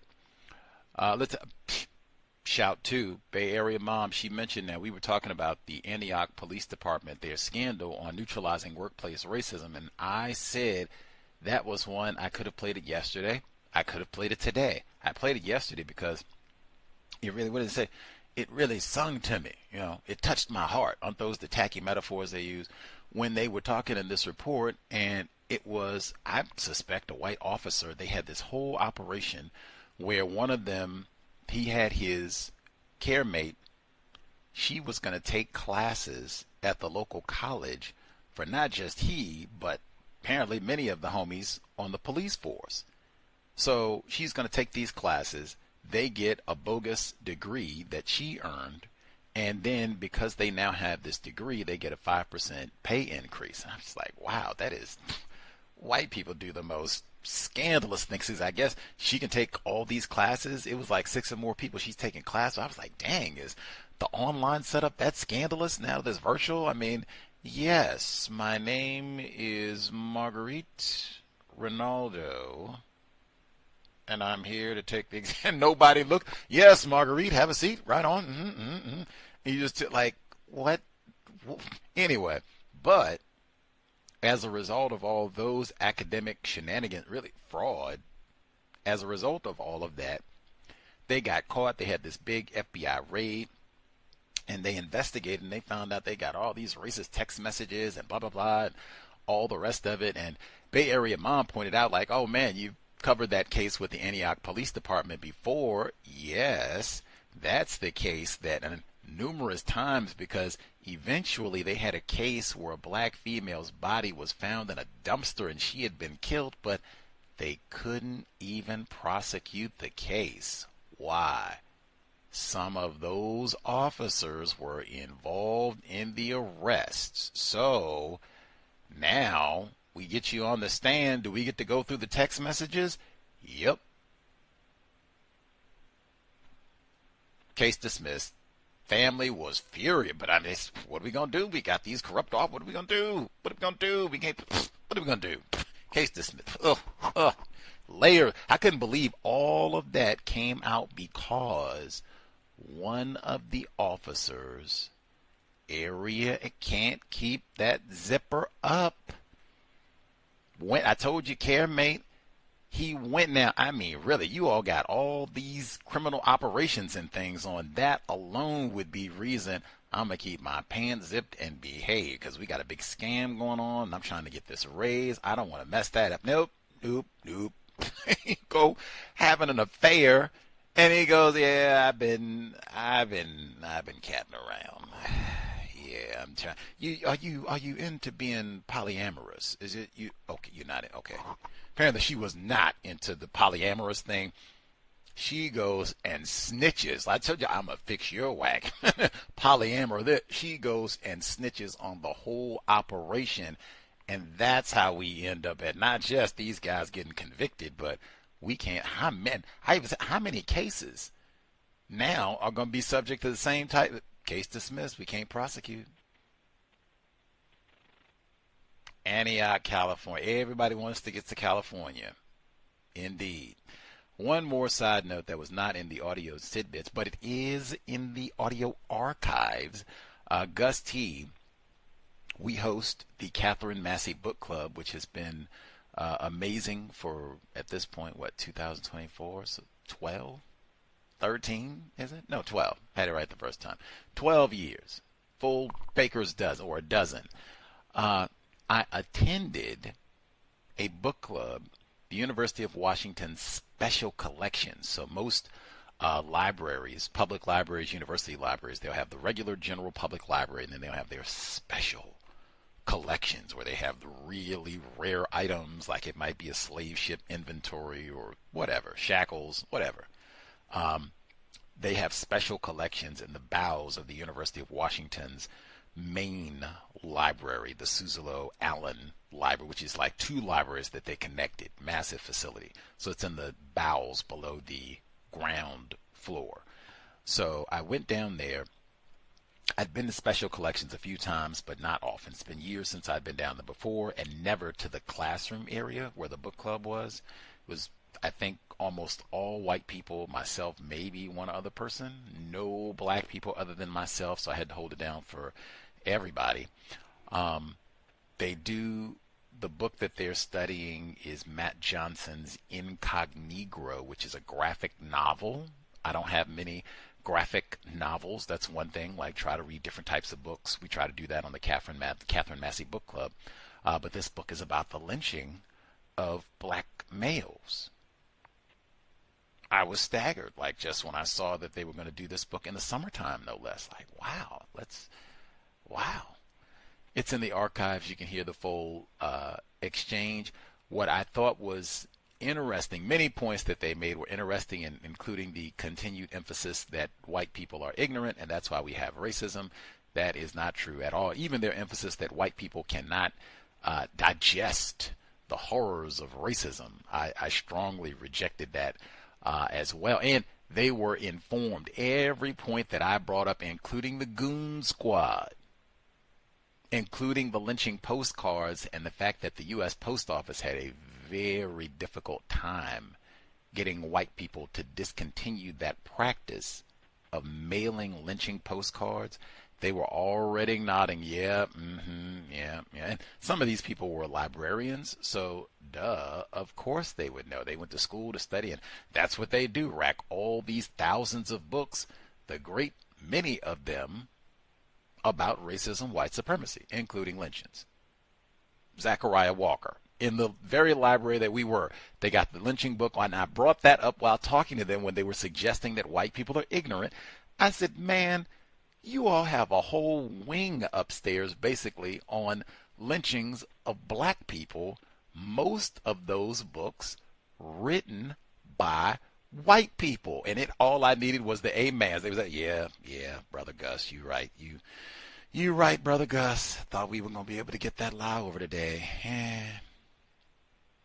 Anyway, we're going to move forward in the archives. But one of the great points that they mentioned was it was a female. She was talking about the Bellevue school system. For people who don't know Seattle geography, Bellevue is a really ritzy suburb, which is saying something for this area because Seattle has a lot of wealth anyway. But Bellevue is a really wealthy suburb east of Seattle. It's very close. I suspect in a number of locations, Bellevue and Seattle might all just be one and the same in a number of regions, but here it's Bellevue, Seattle. Anyway, they have a really pretty, you can take, I forgot the route, but oh man, they have a bike trail. You can bike across, you're going over the water. Oh, it's majestic. Anyway, Bellevue itself is kind of majestic. Like, wow. They have the Chocolate Fest is in Bellevue. I said, where else could it be but Bellevue? Man, they don't have any chocolate people in Bellevue, but they do have the Chocolate Festival. Anyway, she says the school system in Bellevue, that if you fill out the application, they have a spot for race, of course. She said that apparently there's a substantial population of people from South America. Now, she didn't even pick like a specific country. She just said South America. She said now they're aware of this in Bellevue, and so when they give you the form, race is on there. If you neglect to check a box for race for South America, they have a default classification. I was stunned. In fact, we'll leave it dangling, and I'll share before we, if you all want to take a gander, see based on your logic, what do you think the default racial classification is for this is Bellevue specifically for the school system. You fill out the form, race is there. If you do not indicate anything, you fail to check that box or what have you, they have a default classification for the entire continent of South America. If you want to take a gander, feel free. Number 605-313-5164. The code 564943 pound. Press star 61 if you would like to participate. Number again, 605-313-5164. The code 564943 pound. press star 61 if you would like to participate. If you have other thoughts, counter-racist suggestions, observations as we conclude the summer of 2024, let us know. Let's see. Oh, I have to get my quick Olympic thought in as well, since I've talked about the Olympics last week. Man, I said last week, the female basketball team is going to stomp France out. Folks got on my nerves online, which is true. Race soldiers, some of them in French, no less, in France, no less. The women won by a point, not even a basket, a point. I am so glad it is time-stamped. I even have to go back to look at my tweet because I had folks even, they can't try to troll me. See, that take, you don't even know what you're talking about. They could have lost the game. Man, if I had known that the U.S. women's coach, white woman, that she was going to strategize and operate the game as though she had been wagering. I don't know. Does she have a DraftKings account or what have you? I am so glad it's in the archives. I said specifically A'ja Wilson, Brittany Griner, they are going to crush those tiny French ladies, and man, it is going to be wreck them. They'll be crying into their croissants. I said that specifically, and I named names. Brittany flippin' Griner played 5 minutes in the game. 5 in a 40-minute game. 5 minutes. 5 minutes. She scored 6 points in 5 minutes. For people who do not watch basketball, oh my God. Point a minute. They have ratios for that. Rolling. Get her on, and at a high efficiency. Get her on the floor. What is going on? What is going on? I'm almost turning into one of these idiots sitting here while they're watching the game, flipping out, and then I stopped and said, Draft Kings. They were 15-point favorites. They won by a point. I don't think Brittany Griner played 1 second in the second half of the game. Not 1 second. Had her in prison again. Now, they did win the game, but wow. I mean, she should be investigated and fired. Worst coaching I've seen and many people, Sports Illustrated, they did a whole report about this. What did I just watch? Oh, it was one of the worst basketball games I have watched in decades. It set basketball, females, males, children. Oh, it was awful. I have seen 8-year-olds play better basketball. WT investigation fired. When they get to LA in 2028, racial dislocation, she should not be on the bench. They will have that white gal that everybody said should have been there in the first place, Angel Reese, play correctly, and then hopefully they'll do a rematch. I can remember exactly what I said, and they'll smack those French gals around again. This time they can do it in L.A. No break dancing. No break. They should have had the break dancing. They were going to have it at all. Shouldn't that have debuted in L.A.? Could have got Dr. Dre to come out, and Kendrick Lamar, and Spirit of Pac. They're going to do it in France for Reagan. Do the Kangaroo Crip Walk in France. Context of White Supremacy. My quick points, news clips. We'll see if folks have thoughts to share. A guess for what the default racial classification is. I do look for, a few things here and there to laugh. They have lots of evidence that laughing is very healthy, naturally healthy for the body. Workout for the abs. Not necessarily laughing because you are name-calling black people and tell me about that no count coon again. Whoa, go. Not that per se. Not Cat Williams per se. But a good, wholesome laugh, if I can say that.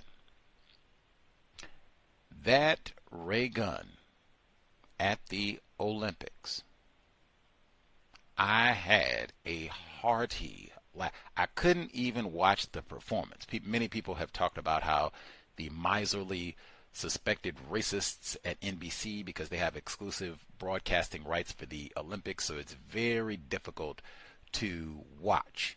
If you want to go back and see Simone Biles, if you missed it, or watch it again, or see, the gold medal game, or see Ray Gunn. What is all this with the Olympics? What is the Kangaroo Crip Walk? Let me see all that.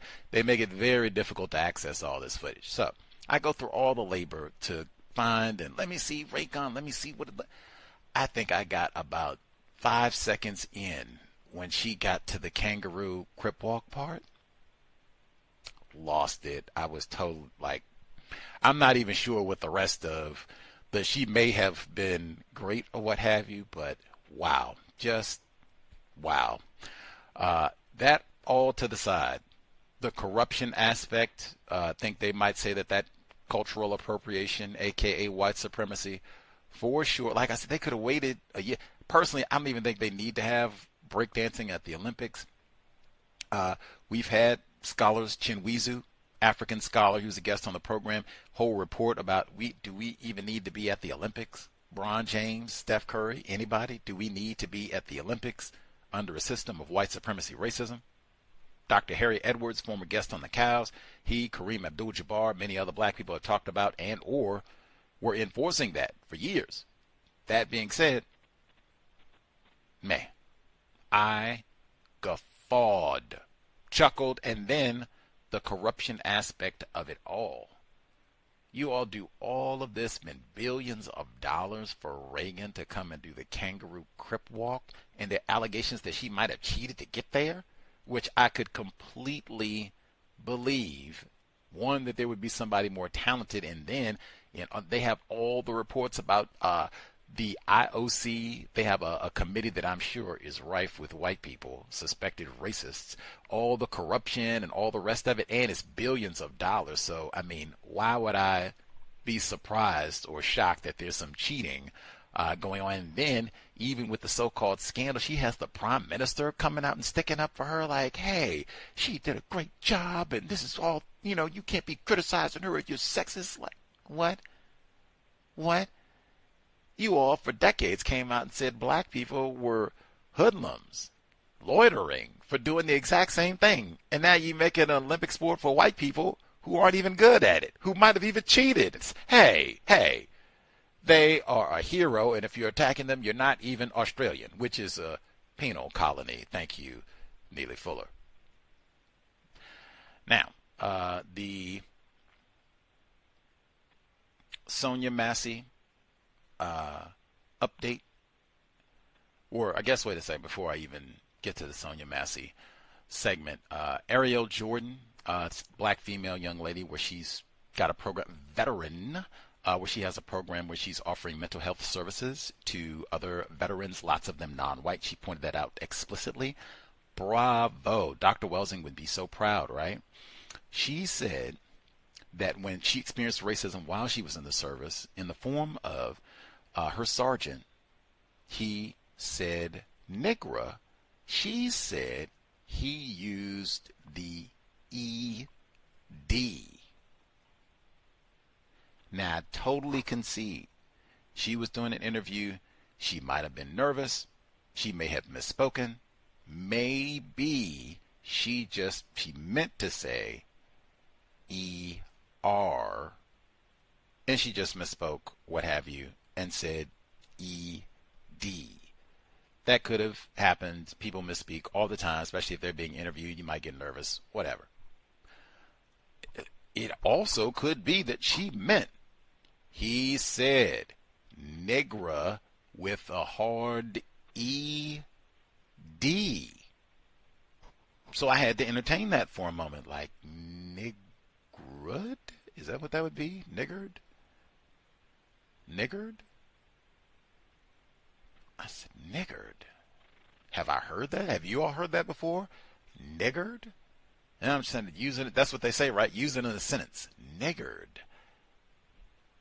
Niggard. Leroy niggered my watermelon. but I don't really know what that means. Like he stole it, or I don't. Yeah, Negro, I can use that one in a variety of ways, but niggard with the ed on the end, I don't know. If you all have heard Negra with an ed as in dog on the end, and give me a sentence. That would be great. If you can give me like a sentence and context, like what does that mean exactly? Because I really don't even know. I would be guessing, niggard. And in a military context, wow. Sergeant, sir? Permission to ask a question, sir? What does niggard? Is that a verb, sir? What, well, I would just be confused. I couldn't even get offended. Just, what? Oh, okay. Okay. Right on. Nick, I never heard that before. Right on. Yes, sir. Thank you, sir. Very good, sir. Let's see. The Indian boarding schools, 1,000 children. That was just Wisconsin. That wasn't like the whole U.S. or anything. That was a huge theme at the Seattle International Film Festival this year. They had so many different films, documentaries, and main films that were talking about that and the generational impact that it had on these children, and people not wanting to talk about this and being ignorant about this, even though it's had a huge impact on their whole family. That was in a number of the films that I saw this year, just a few months ago, in fact. But they said the number of children, non-white, so-called Indian, that were killed, it was really low at first. And then they adjusted and they said, actually, it's probably closer to around 900. But we don't really know. Man, white people do not care about children. And it's so many of, they say that with the lynchings, it's so many of those where they have done so much killing and bragged about killing. Who even knows how many people we killed? Who even knows? You lose count at a certain point. And again, that's another one now. Where would you get all the information and the resources and funding to stack up all of this, even though they had some non-white people involved and such? But I mean, really. Same thing I said about who wrote all those lynching books that they got piled up at the University of Washington. Let's see. The monkeypox vaccine. I don't know if any of you all are going to get your monkeypox vaccine, or I guess they're calling it mpox. They got Planet of the Apes this year. Monkeypox. I know they've been talking about that for some time, but Planet of the Apes. Monkeypox. So they got the vaccine. Say it's a problem on the continent, although it's spreading now, they say that they aren't really having lots of orders for vaccines, although they want to address concerns about hoarding. They said of wealthier nations. Again, I think they're talking about white nations. Now, they said the same thing with COVID-19, where white people, they said and use the same verbiage. Wealthy nations, or they might say Western nations sometimes, but I think they'll say wealthier nations, hoarding all the COVID vaccines. Does anybody else? Can they get a teaspoon a shot? Now, again, I don't know. They said apparently it's not a whole lot of people lining up for monkeypox vaccines anyway. Heard some of that with the Rona too, but let's see. The report, Whitney Washington, where she went to San Francisco for a vacation or to visit family or what have you, and they went to get a meal in the Mission District. I lived in San Francisco. I lived in California in the East Bay as well. I hung out in the Mission District, man, like had mojitos and kicked it tough in the Mission District. She said they went out and it had here in Negra, maybe niggard, I'm not sure, but it had written on her meal ticket. One more time. Let's try to minimize eating out in a system of white supremacy racism. Gus T, do you ever eat out? Yes. Have you eaten out this year? Yes. Do you eat out on a regular basis? No. Have you eaten out this month? If I think for a second, I think you might get another. No. We're at 17, so we're over halfway point. No. Minimize eating out. And I said that exactly. Now, she did Whitney Washington, black self-respect. Immediately, give me my money back. I'm not eating anything, and I am investigating WTF. And they said they fired the person, and I don't know what happened and all the rest of it, but I mean, this is so, there's so many examples of this sort of thing happening, and that's just the flagrant ones. Now, how many times has this happened where they don't put anything on your ticket? They just go and grab whatever coffee or whatever else that you ordered and go to work. They don't put anything on your ticket. They just, they niggered your food quietly, refined like. That's what I mean. That's not even to mention the number of times that white people, you know, mess over and pull pranks on other white people's food. I mean, man, people, they had a hard time getting people to wash their hands during COVID, remember? All that to say, I would minimize, like they have lots of reports. One of the books that I talk about all the time, Two-Faced Racism, that book has a whole section about racism in the food industry against black employees and black customers. It's almost a whole volume of material in the same way as lynching about racism in the fast food industry or the food industry, period. I would keep that in mind, especially if you have children or anything like, oh man, I would tell your children that, and that's in A Terrible Thing to Waste. Harriet A. Washington, she talks about how the more you eat out, probably the more plastic you're going to be consuming because so much of that pre-packaged, industrialized food, that's what they put it in. Something cheap, quick, disposable, plastic. There's so many health reasons. Eat at home, prepare your meals and such. Way healthier. You will feel better and work against all that diabetes. You don't have to be Ozempic and Wegovy. See if I can lose some weight and stave off my hypertension. Eat better. Stay away from the McDonald's and Arby's and Hardee's and all the rest of it. Let's see. I talked about metaphors for a long time. They used the phrasing half-truths when they were talking about the so-called social media lies that motivated the white terrorism in the UK. What is a half-truth? Quarter truth? Eighth of a truth? Like, what are we talking about? And matter of fact, forget that. How about half-lie? Why do we say that? Because, I mean, when you say half-truth, it's like we're emphasizing the noble, like maybe there was some effort to be accurate with what you were stating. Like, why don't you just say, that's a half-lie? Part of it, yeah, accurate enough, but half of that, oh yeah, half of that's a lie. That's a half-lie. Feels like they could come up with, or just, that's inaccurate. Now we don't even have to pass judgment on whether or not the person tried willfully to deceive us, but it's certainly not true. Hey, it's untrue. Oldie but goodie, they've been saying that back biblical days. Untruth. Got to go with a half-truth? Come on. I don't know what no half-truth is, or quarter truth, eighth of a truth. I do a lot of cooking. In fact, the more cooking, you don't even do all the eighths and you measure precisely.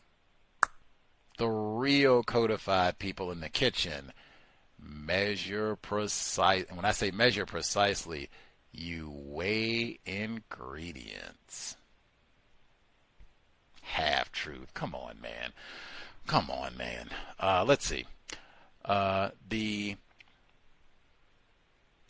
They talked about the report on all of the rioting and such in London, and they were talking about the non-white people in the UK and some of these folks. I guess they said that there was a rumor, lie, that it was a immigrant who killed these folks at the Taylor Swift venue when that was not the case, allegedly, and that got all of this started and white people out fussing and fighting and all the rest of it. I thought it was so fascinating, that report. They talked about a non-white person being called an alien. Oh, that was for the new movie Skyfields in the UK. And they said the non-white so-called Asian character, British mom, Asian dad, said he wondered if his dad was an alien. Didn't I just last week tell you Olympic silver medalist Victor Wembanyama? I don't say all that. I can't do all that. I can't do all that. Kamala, I can't get all that. I can't get all Obama, and I'm done. That was the last one I'm doing. I'm not doing all the rest of this. Instead of all that, we can't do Vic. I told you, see we can't do Vic. Can't do Victor. Wemby, we will call him Alien. I said, what? I don't want to be no alien. I don't want to be an alien with papers or none of that. You can call it Vic is fine. V, W, you put the accent on it like when you called Bush the president. W, that'd have been fine. No, alien. You see, they got that new Alien movie out. They got a Negro droid in that one. See, I don't want to be. I know and see what I say. You always shooting it. Every Alien movie, you know what happens? The alien is killed. I don't want you don't call me. You don't know. W, because I might be president. See, got aspirate W. They could make a symbol, a logo, all of that. We can stick with Wemby. That's at least you get an alien. And then his silver medalist teammate, Mr. Yabusele, Gershon Yabusele. And we don't want to do all that. He born right away. We don't do all that. We're going to call him the Dancing Bear. What? Do they have bears in France? Come on, man. Like that all over the world now. Do they call Tom Brady Alien Bear? That's what he reminded me of, a grizzly. He's out on the, come on. And I think they might have bears in New England. Vermont, I think they might actually have. I don't know. I've never been to Paris, so I don't know. But do they have bears in Paris? For real? Come on, man. Come on. If that's what my nickname has got to be, no thank you. I don't need no nickname. Just call me my name every time. Let's see. In the last part, the situation in the UK where they had all of those young white people out rioting. They brought on a black pastor, Lorraine Jones Burrell, victim of white supremacy. Oh, it's terrible, them getting caught up in the system. And matter of fact, that was another. I didn't crack up quite as much as I did for the Kangaroo Crip Walk, but those white urchins get around. I'm not a racist. I know we should not have been smashing the windows and telling them to get out of the country, but I got caught up, and it's been, stressful, the Olympics, and it's been a stressful summer. It's been hot. I just got excited, and I just want to say emphatically, I'm not a racist. Everybody around the world, if you waited, doesn't matter what you have done, I'm not a racist. If these had been young Negro hooligans bashing, running wild throughout the United Kingdom, embarrassing King Charles, I am very, very doubtful that they would have had a black person, or I already told you. The last time they had mass riots in London, 2011, after they killed Mark Duggan, they being the Metropolitan Police Department, cowbell on Mr. Duggan, it was white people out rioting then. They got a black person to come on television and say, I'm ashamed to be a black guy. It was white people rioting. Neither time did they get someone to come on television and I am ashamed to be a white person. They've embarrassed us once again. We all look like racist hooligans. Thought we had moved past this. We had a black prime minister, obese and everything. I thought, man, they set us back. You take one step forward, one step back for the race, man. White people win. Like, no. Sympathy. Almost, they could have stole one from across the pond and said, hey, affluenza, man. We had the Rona. We've been sitting at home. It's no structure. It's no guidelines. We just been sitting online. And really, it would have sounded good. Like, man, that's right. They've been sitting at home on. It would have sounded way better than when that lame racist white dude, when he used it over here, because Rona hadn't even happened yet. It was too early. But they could have used like, yeah, affluent. That's right. That's a suspended sentence, and we'll get you all of it. You're going to get another chance now. I'm going to give you one chance, but you mess up again. Throw the book at you. Straighten up and fly right. They could have done it and they would have been good. They had to. If I had been the attorney on that one, barrister, nah. We're not going to say I'm not a racist. We're not even going to bring that up. Shh. They ask you about it. We'll deal with that later. We'll take a recess. But what we will emphasize, affluenza, the Rona, Partygate.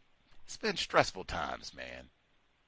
Lucy Letby, man, like, that's what we're going to talk about. It's been stressful time. We had a lot on our brain and just needed an outlet for everything over the summertime, and it's been hot. We got climate change. That's the route I would have gone, not the I'm not a racist.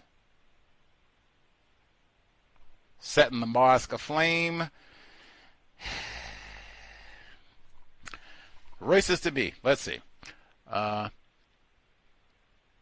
And the last thing I'll say, when they talked about the knife crimes in the UK, I think, I'm not from there, but that seems like the old standard racist, that's the same way I think, it is the same thing.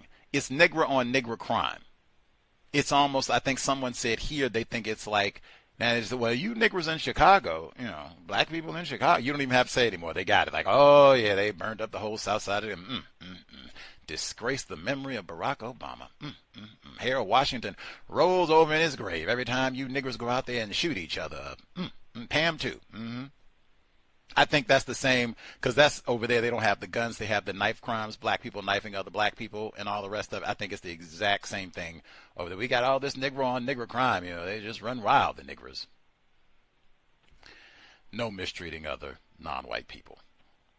Number again, 605-313-5164, the code 564-943 pound.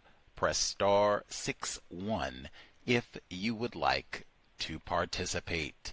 Can I say really quick, Ajike Owens, that's the young lady, black female, attempted mother who was shot and killed in Florida. I do not have children.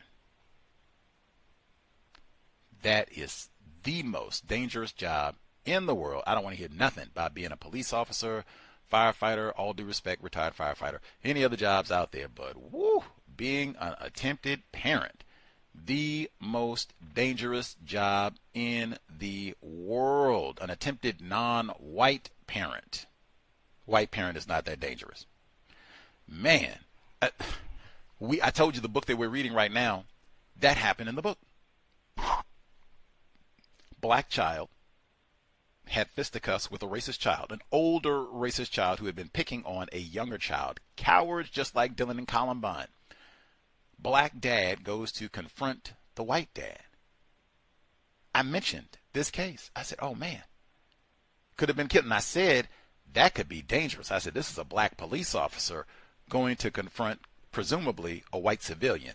That's a slightly different dynamic. Like, you could roll up in your police car, like, ooh-wee, and be real intimidating about all of this.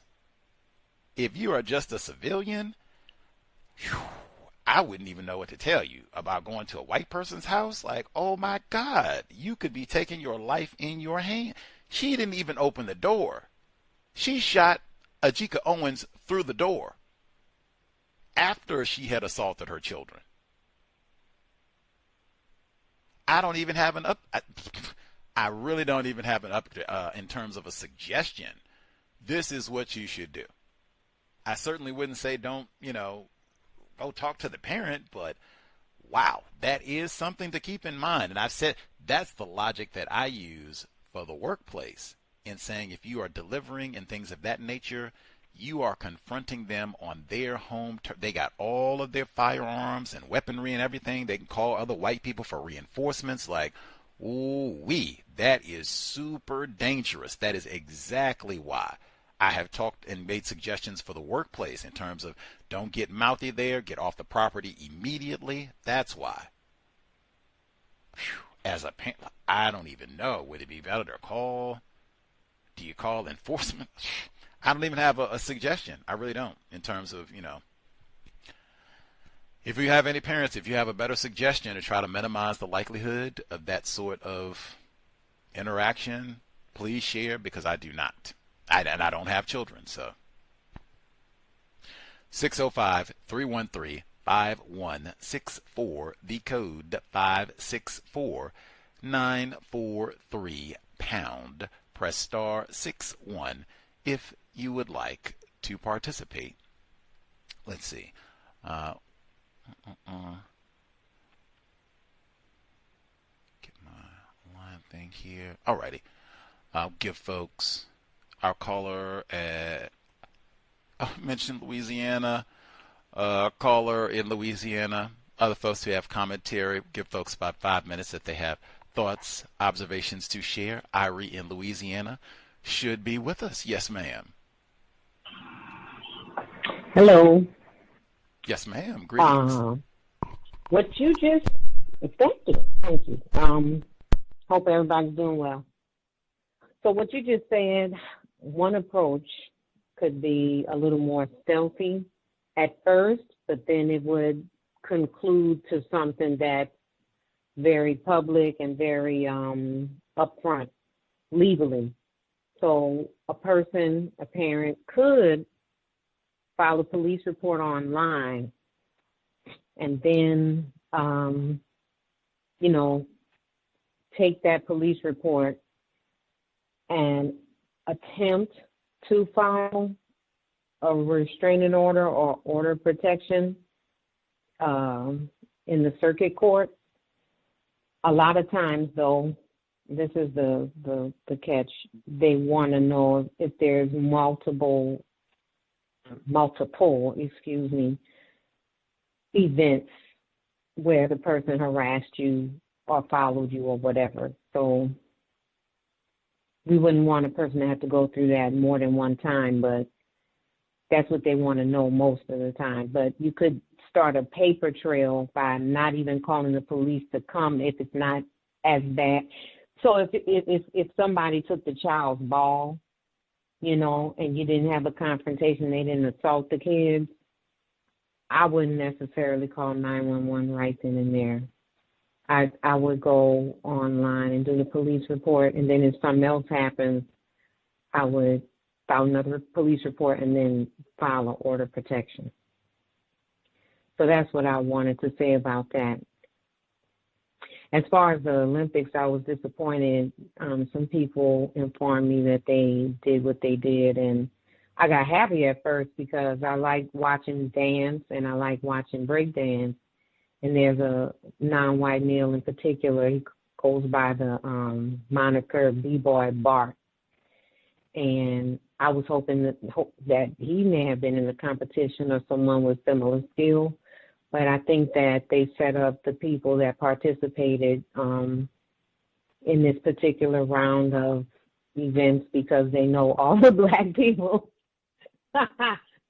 was going to there's no way you winning against B-Boy Bart if you're a male. And if you're a female, I'm sorry, it might sound a little, I don't really keep up with the female B-girls because I don't really see any black ones. It's always Japan for the most part, and good for them. But this young man said he learned how to B-Boy by practicing capoeira. So that's another reason, like you might say, here come them niggers doing them voodoo dances. that capoeira, you know. But it looks great. It looks great. He's acrobatic, but he can dance too. He got, you know, hip hop style, but that's, you know, like the kids say, that was a hater move. What I saw, I was like, oh, I did that this morning during yoga. It wasn't breakdancing. Okay, I'm sorry. I'm not trying to be funny, but I can't help but laugh. It was laughable. Moving on and reading a book about the Jackson family or the Jackson brothers in between some other books, and something very interesting happened.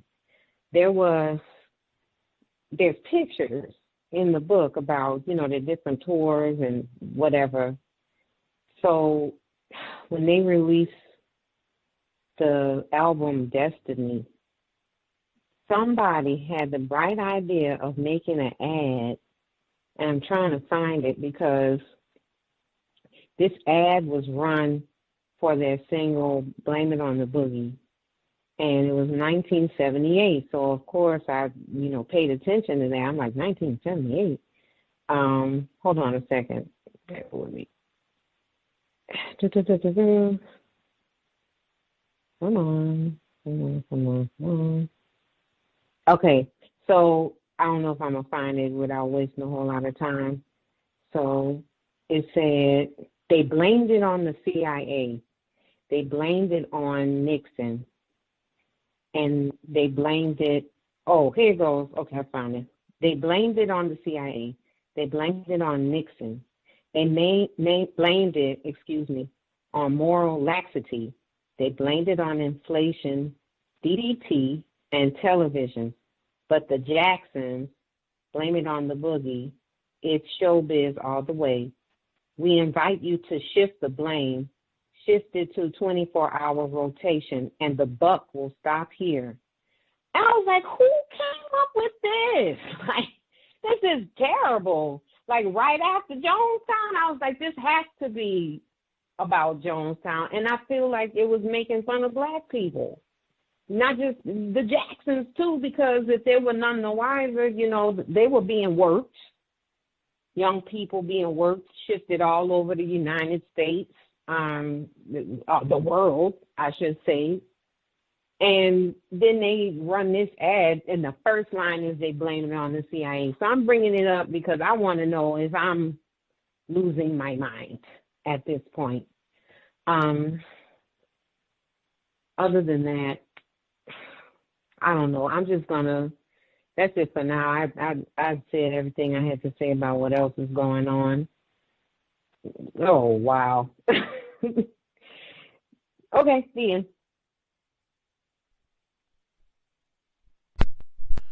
Much obliged, Irie. That is a pretty good suggestion. She said make a police report.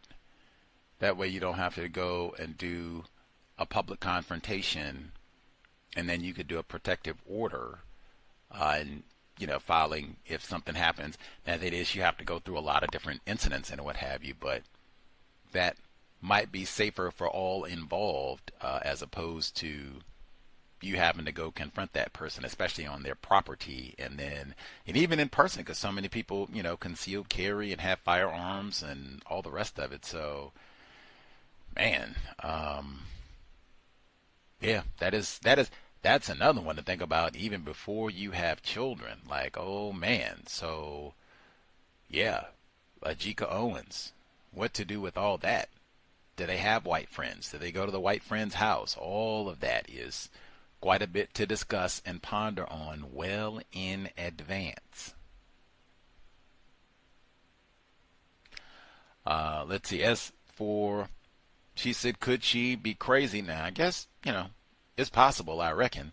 I've said that before. It could just be that all of the nutty folks have all piled up here at the C.O.W.S, or at least a portion of the nutty people, like at the institution, have piled up in one corner where they got, you know, TV or something.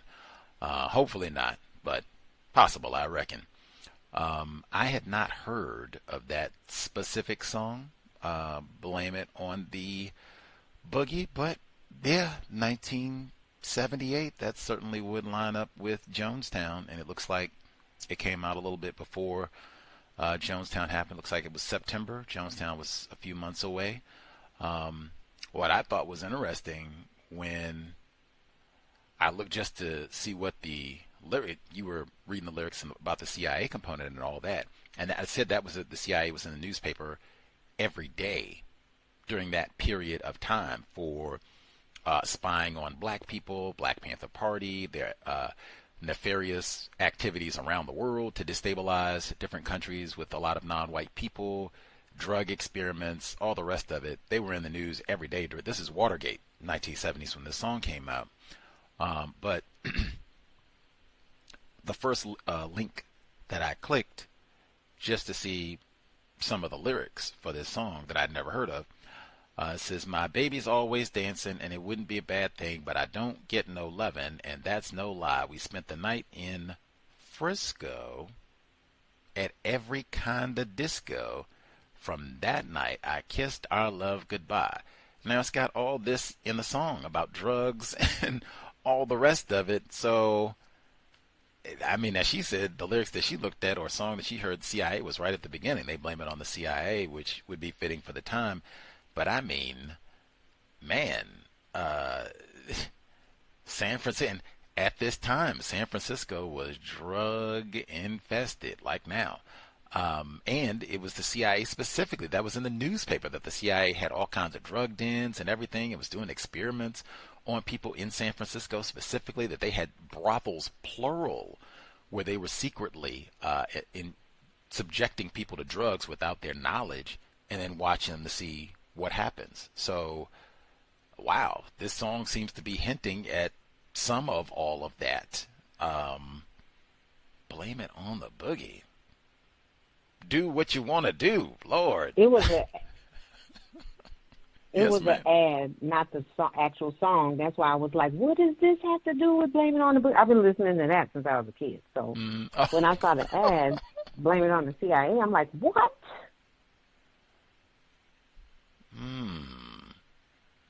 Fascinating. That's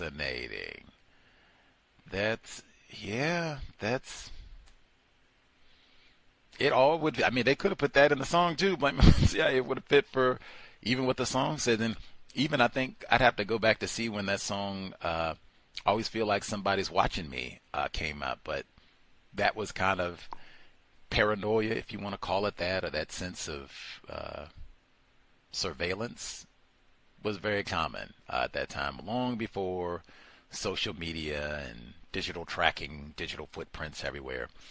But yeah, that's, wow, they say San Francisco right in the song. That's, I have to give that a listen, perhaps.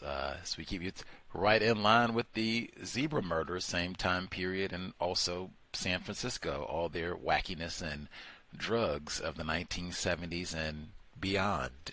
But wow, much obliged, Irie. I guess she didn't have did you have a vote on what the default racial classification is for South America? I was saying here in Bellevue, if you don't check the box, they have a default classification if you choose to ignore their query about race, and they know they have a large, I guess, immigrant population from South America. Do you want to guess what the default classification is?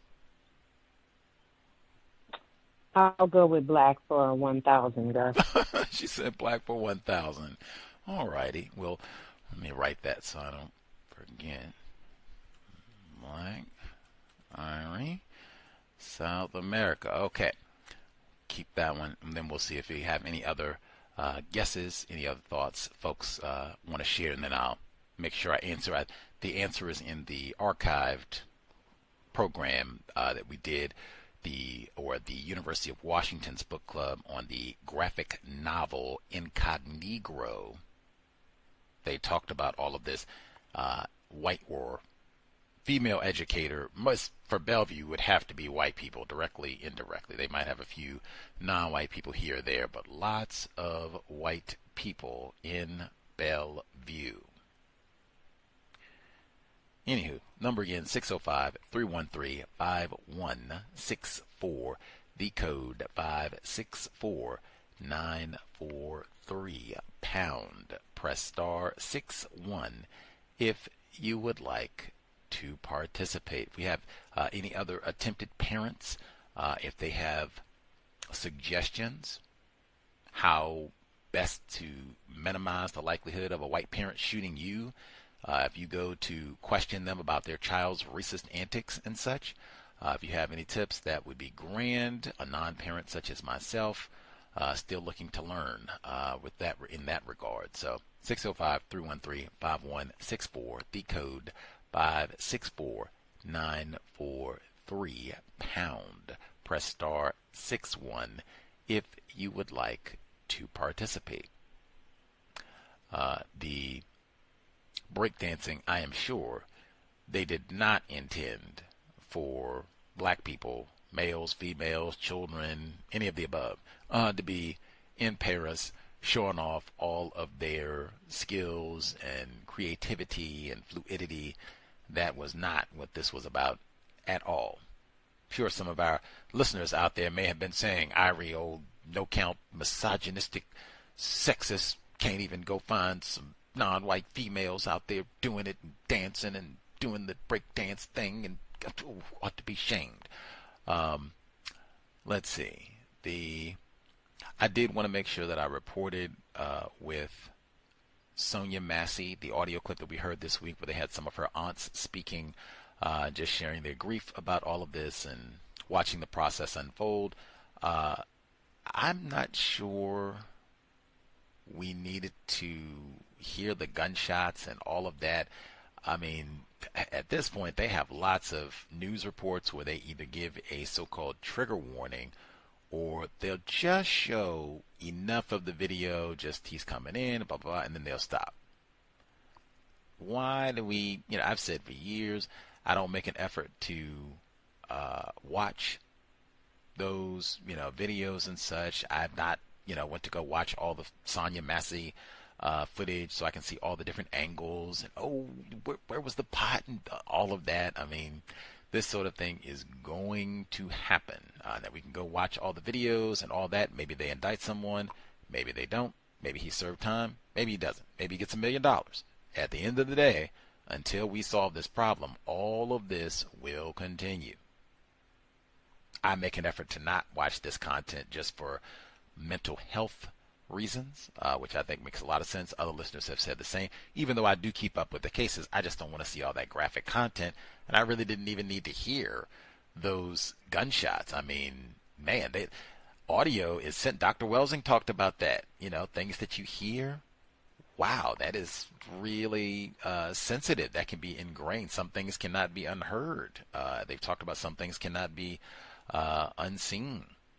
And they even here in Seattle, Washington, this time of year, it was just 2 weeks ago, they have a big festival. I forgot what it's called, but it's like the Air Force. They do an air show from like Friday through Sunday, and they'll go do all these maneuvers and all the rest of it. It is so loud.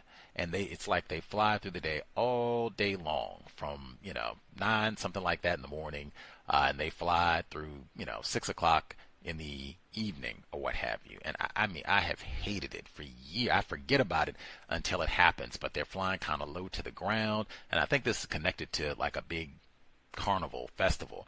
But they had an article in the paper not too long ago pointing out, number one, what Dr. Marimba Ani said in Yurugu, what I've said. I'm not with any of that. We got to recycle, and oh man, we got to wash out all of the cardboard and glass containers, and we got to recycle no plastic straws, no plastic. Get out of here, man. White people are so fake with all of that. They go in cesspoolians. That's what the grandsister Dr. Kanban called all of them, for the way that they take care of or do not take care of the planet. So to go through all of that, I'm not going through any recycling, and we got to do anything because they waste. I pointed that out consistently with Pac-12, the local football team, where that's days away, where they're flying across the continent. Now they're local games as opposed to being here in Seattle, Washington on the West Coast and them just flying from here to California, O.J. Simpson, USC Trojans, Oregon. Now the local conference games for gymnastics, football, basketball, all of it, college athletics. Now it's Ohio State, opposite side of the continent, Michigan, Northwestern, that's in Illinois. All that Ohio, all this stuff is in like thousands of miles away, 2-3 time zones away. All that flying and airplane and all the rest of it, and green. Like, get out of here, man. Get out of here. Like, they're so, the fakeness. Anyway, number if folks have thoughts, 605-313-5164, the code 564-943 pound. Press star 61 if you would like to participate. They did all that nonsense talk at the Olympics, talking about how it was going to be greenest Olympics ever. No air conditioning, cardboard beds. Spent billions of dollars for the Kangaroo Crip Walk. And then, even after all that, they said the river was all polluted, and they had athletes who got sick. They said they thought it might have been because the sign was polluted and all the rest of it. Like, come on, man. They pollute. Get the DDT out of the ocean. How about that, man? Get the lead out of the pipes. Get all that switched up for Flint, Newark, Freddie Gray out in Baltimore. How about do that? Cancer Alley in Louisiana. How about do that before we get out?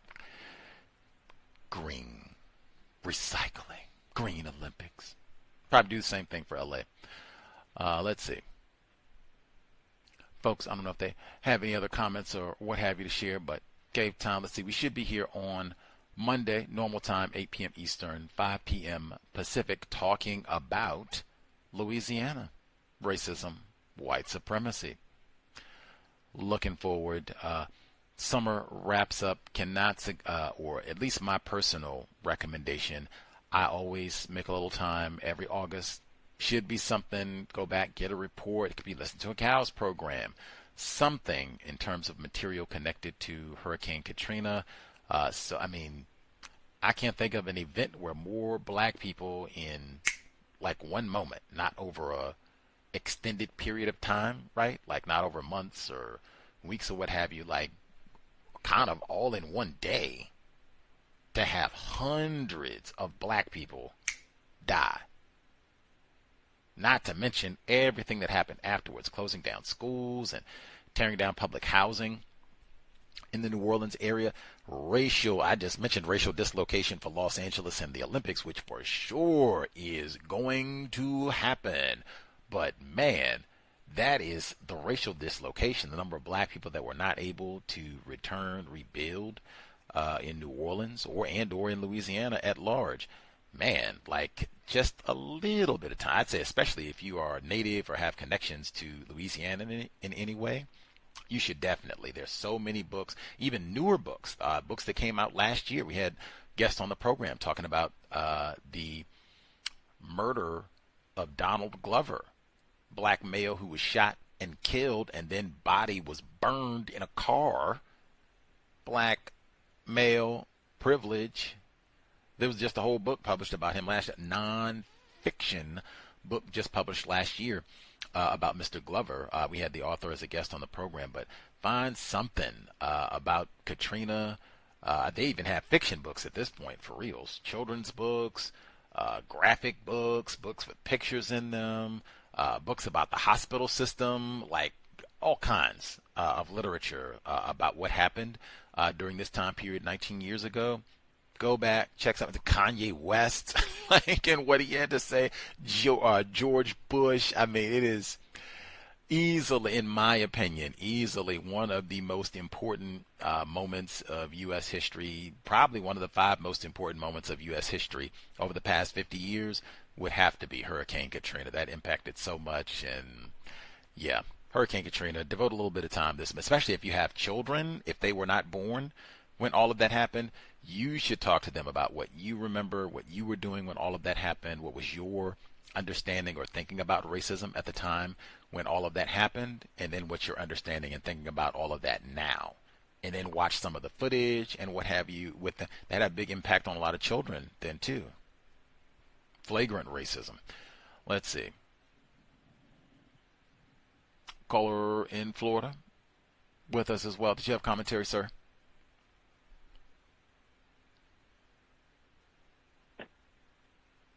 Yes, sir. Can I be heard? Yes, sir. Yes, sir. Thank you very much, sir. Greetings to Gus, the host, the listeners and callers.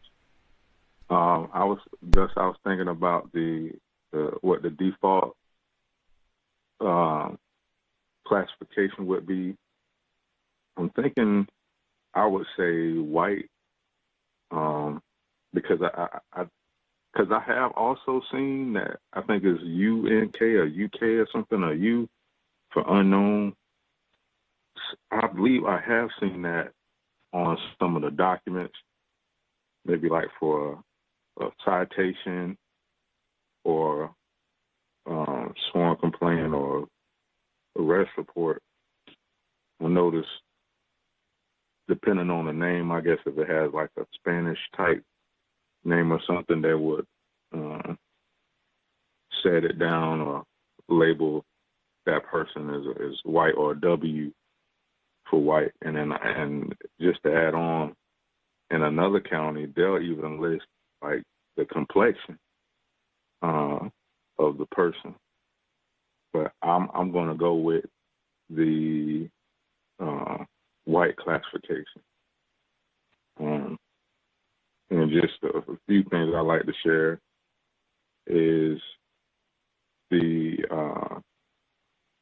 I think that was a white woman that was talking about how there were a whole bunch of white people. She didn't see any black people or something out protesting, and said like, "What do you mean?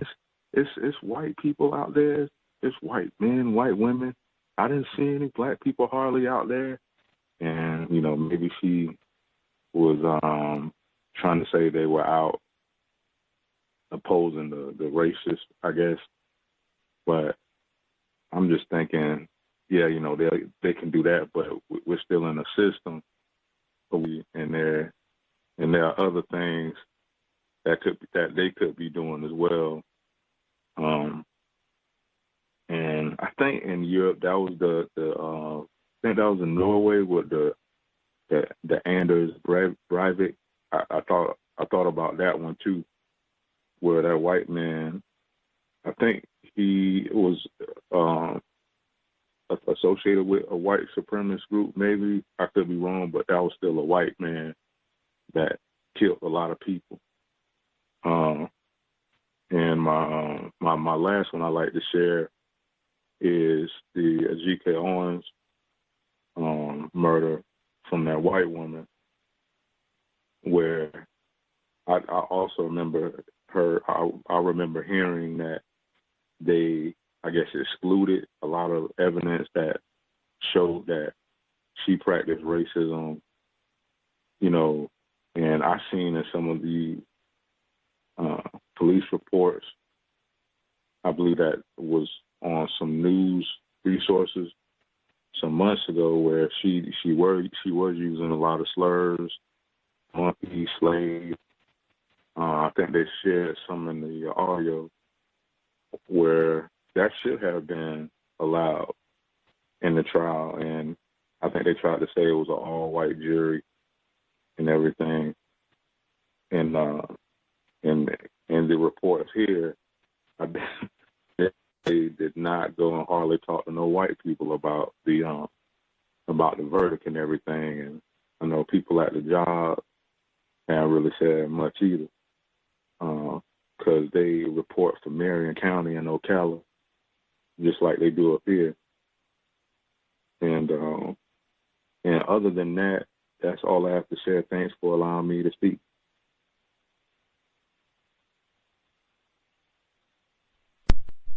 Much obliged. Our caller at the courthouse. I totally forgot. He's at the courthouse where they have the forms, because he's talked to us about that before, even some of his own confusion where he's asked questions like, what does this mean? Or what are we supposed to say when people come in and, ask about this and that sort of thing. Oh, they found her guilty.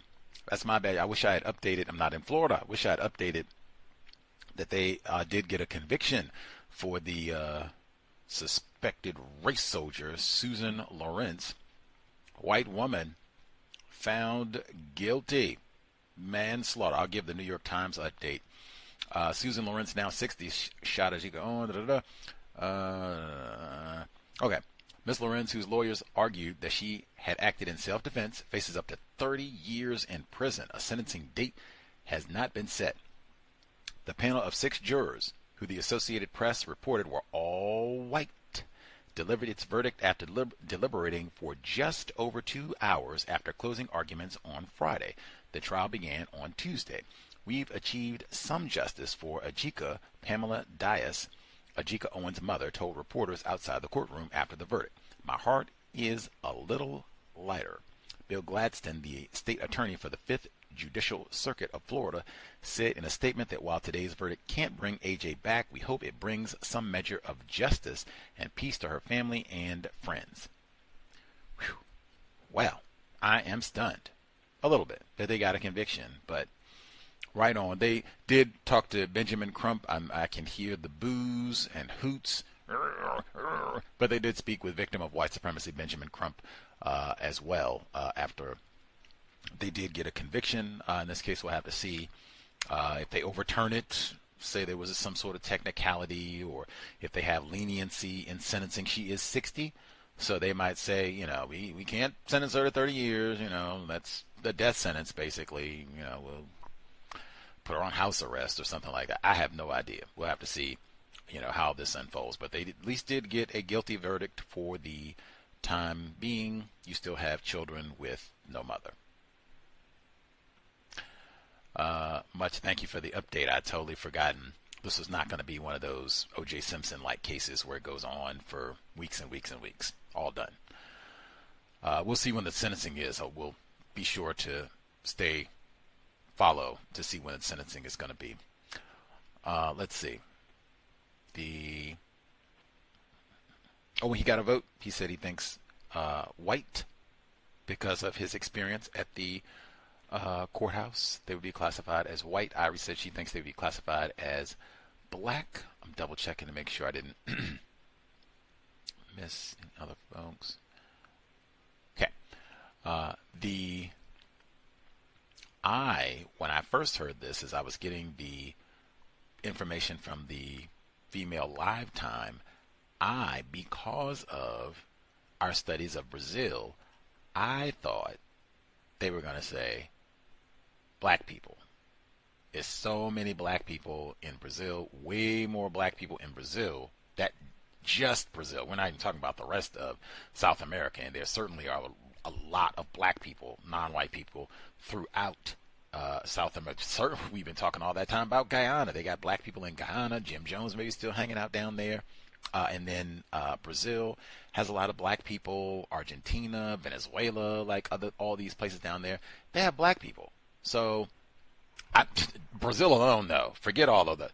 Brazil alone, because there's so many black people there, I was thinking, if you don't check white and you say you're South American, Negro.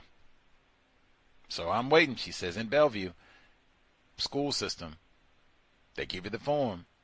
You don't check race.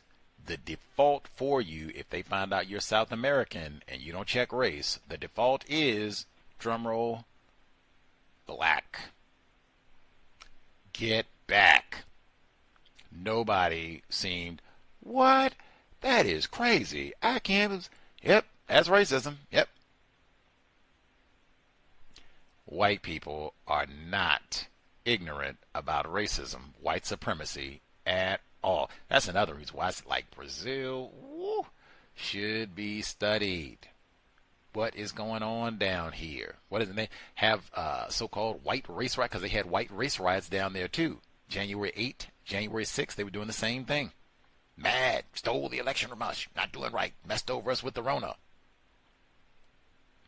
Wasn't black people, by the way. I emphasized that repeatedly. It was not black people. It was not Pele's cousins and such cutting the fool, and you stole the election from us, and you didn't do right by us. Our voice is going to have you say all this in Portuguese. That was not what was taking place on January 8th. Was that 2023? Not by a long shot. Anywho, but that's in the archives. You can hear with the book club Incognegro. Incidentally, if you have young people who maybe they don't want to read, they don't enjoy reading, or they have artistic talent, they enjoy drawing, maybe go to the library. See if they have that. If they don't, that could be a library request, because I bet they could get that easy. It's really, really popular. They did a review in the New York Times. It's pretty new. It came, I think it was published in 2018. It was published by a white woman, so easy get. And we had it in the book club and everything. Tell them you heard it at the book club. They had it at the University Book Club, and it sounded riveting. You read the New York Times review and got to get this book. And I'm sure they'll probably be able to get it easy too. It's short. It's like 140 pages, and it's a comic book. So it's mostly pictures. Like you really, it's a sentence or two per page, but you can just look at the pictures and get it. It's not like big. It's a comic book. It's not big words. I think you could probably, if you're 14, you could probably read it. It's pictures mostly, but if they have graphic talent, oh wow, you could do this too. Yes, or just learning about racism and reading. Incognegro, Matt Johnson with 1 T.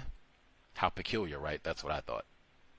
But it isn't, like I said, for a young person, like, wow, I don't remember having anything like that, being exposed to anything like that as a young person. Like, it reminded me of Walking Dead. I said that on the artwork I'm talking about, like, because The Walking Dead was a comic book first. It reminded me very much of The Walking Dead, but I don't remember anything like that as a young person. It would definitely capture your attention, like, wow, that's okay.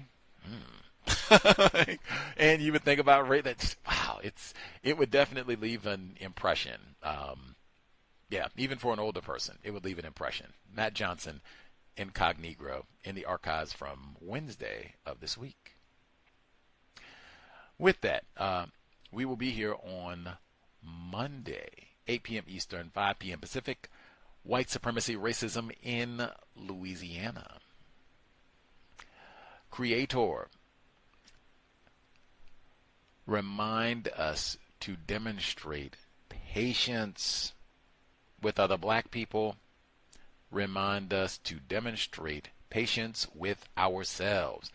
Remind us to demonstrate the highest levels of black self-respect at all times, in all places, each and every time we are in contact with another black person.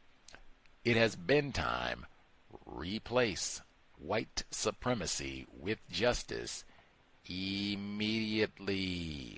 Sobriety would be best under conditions of white supremacy, even at the end of the summer, Labor Day looming. No name-calling black people. No gossiping. No throwaway offspring. Cal signing out. Thanks all for tuning in. Nigga, you so brainwashed. I'm a victim, brother. Problem. You're a victim. I'm a victim of 400 years of conditioning. Shut up. The man has programmed my conditioning. Even my conditioning has been conditioned.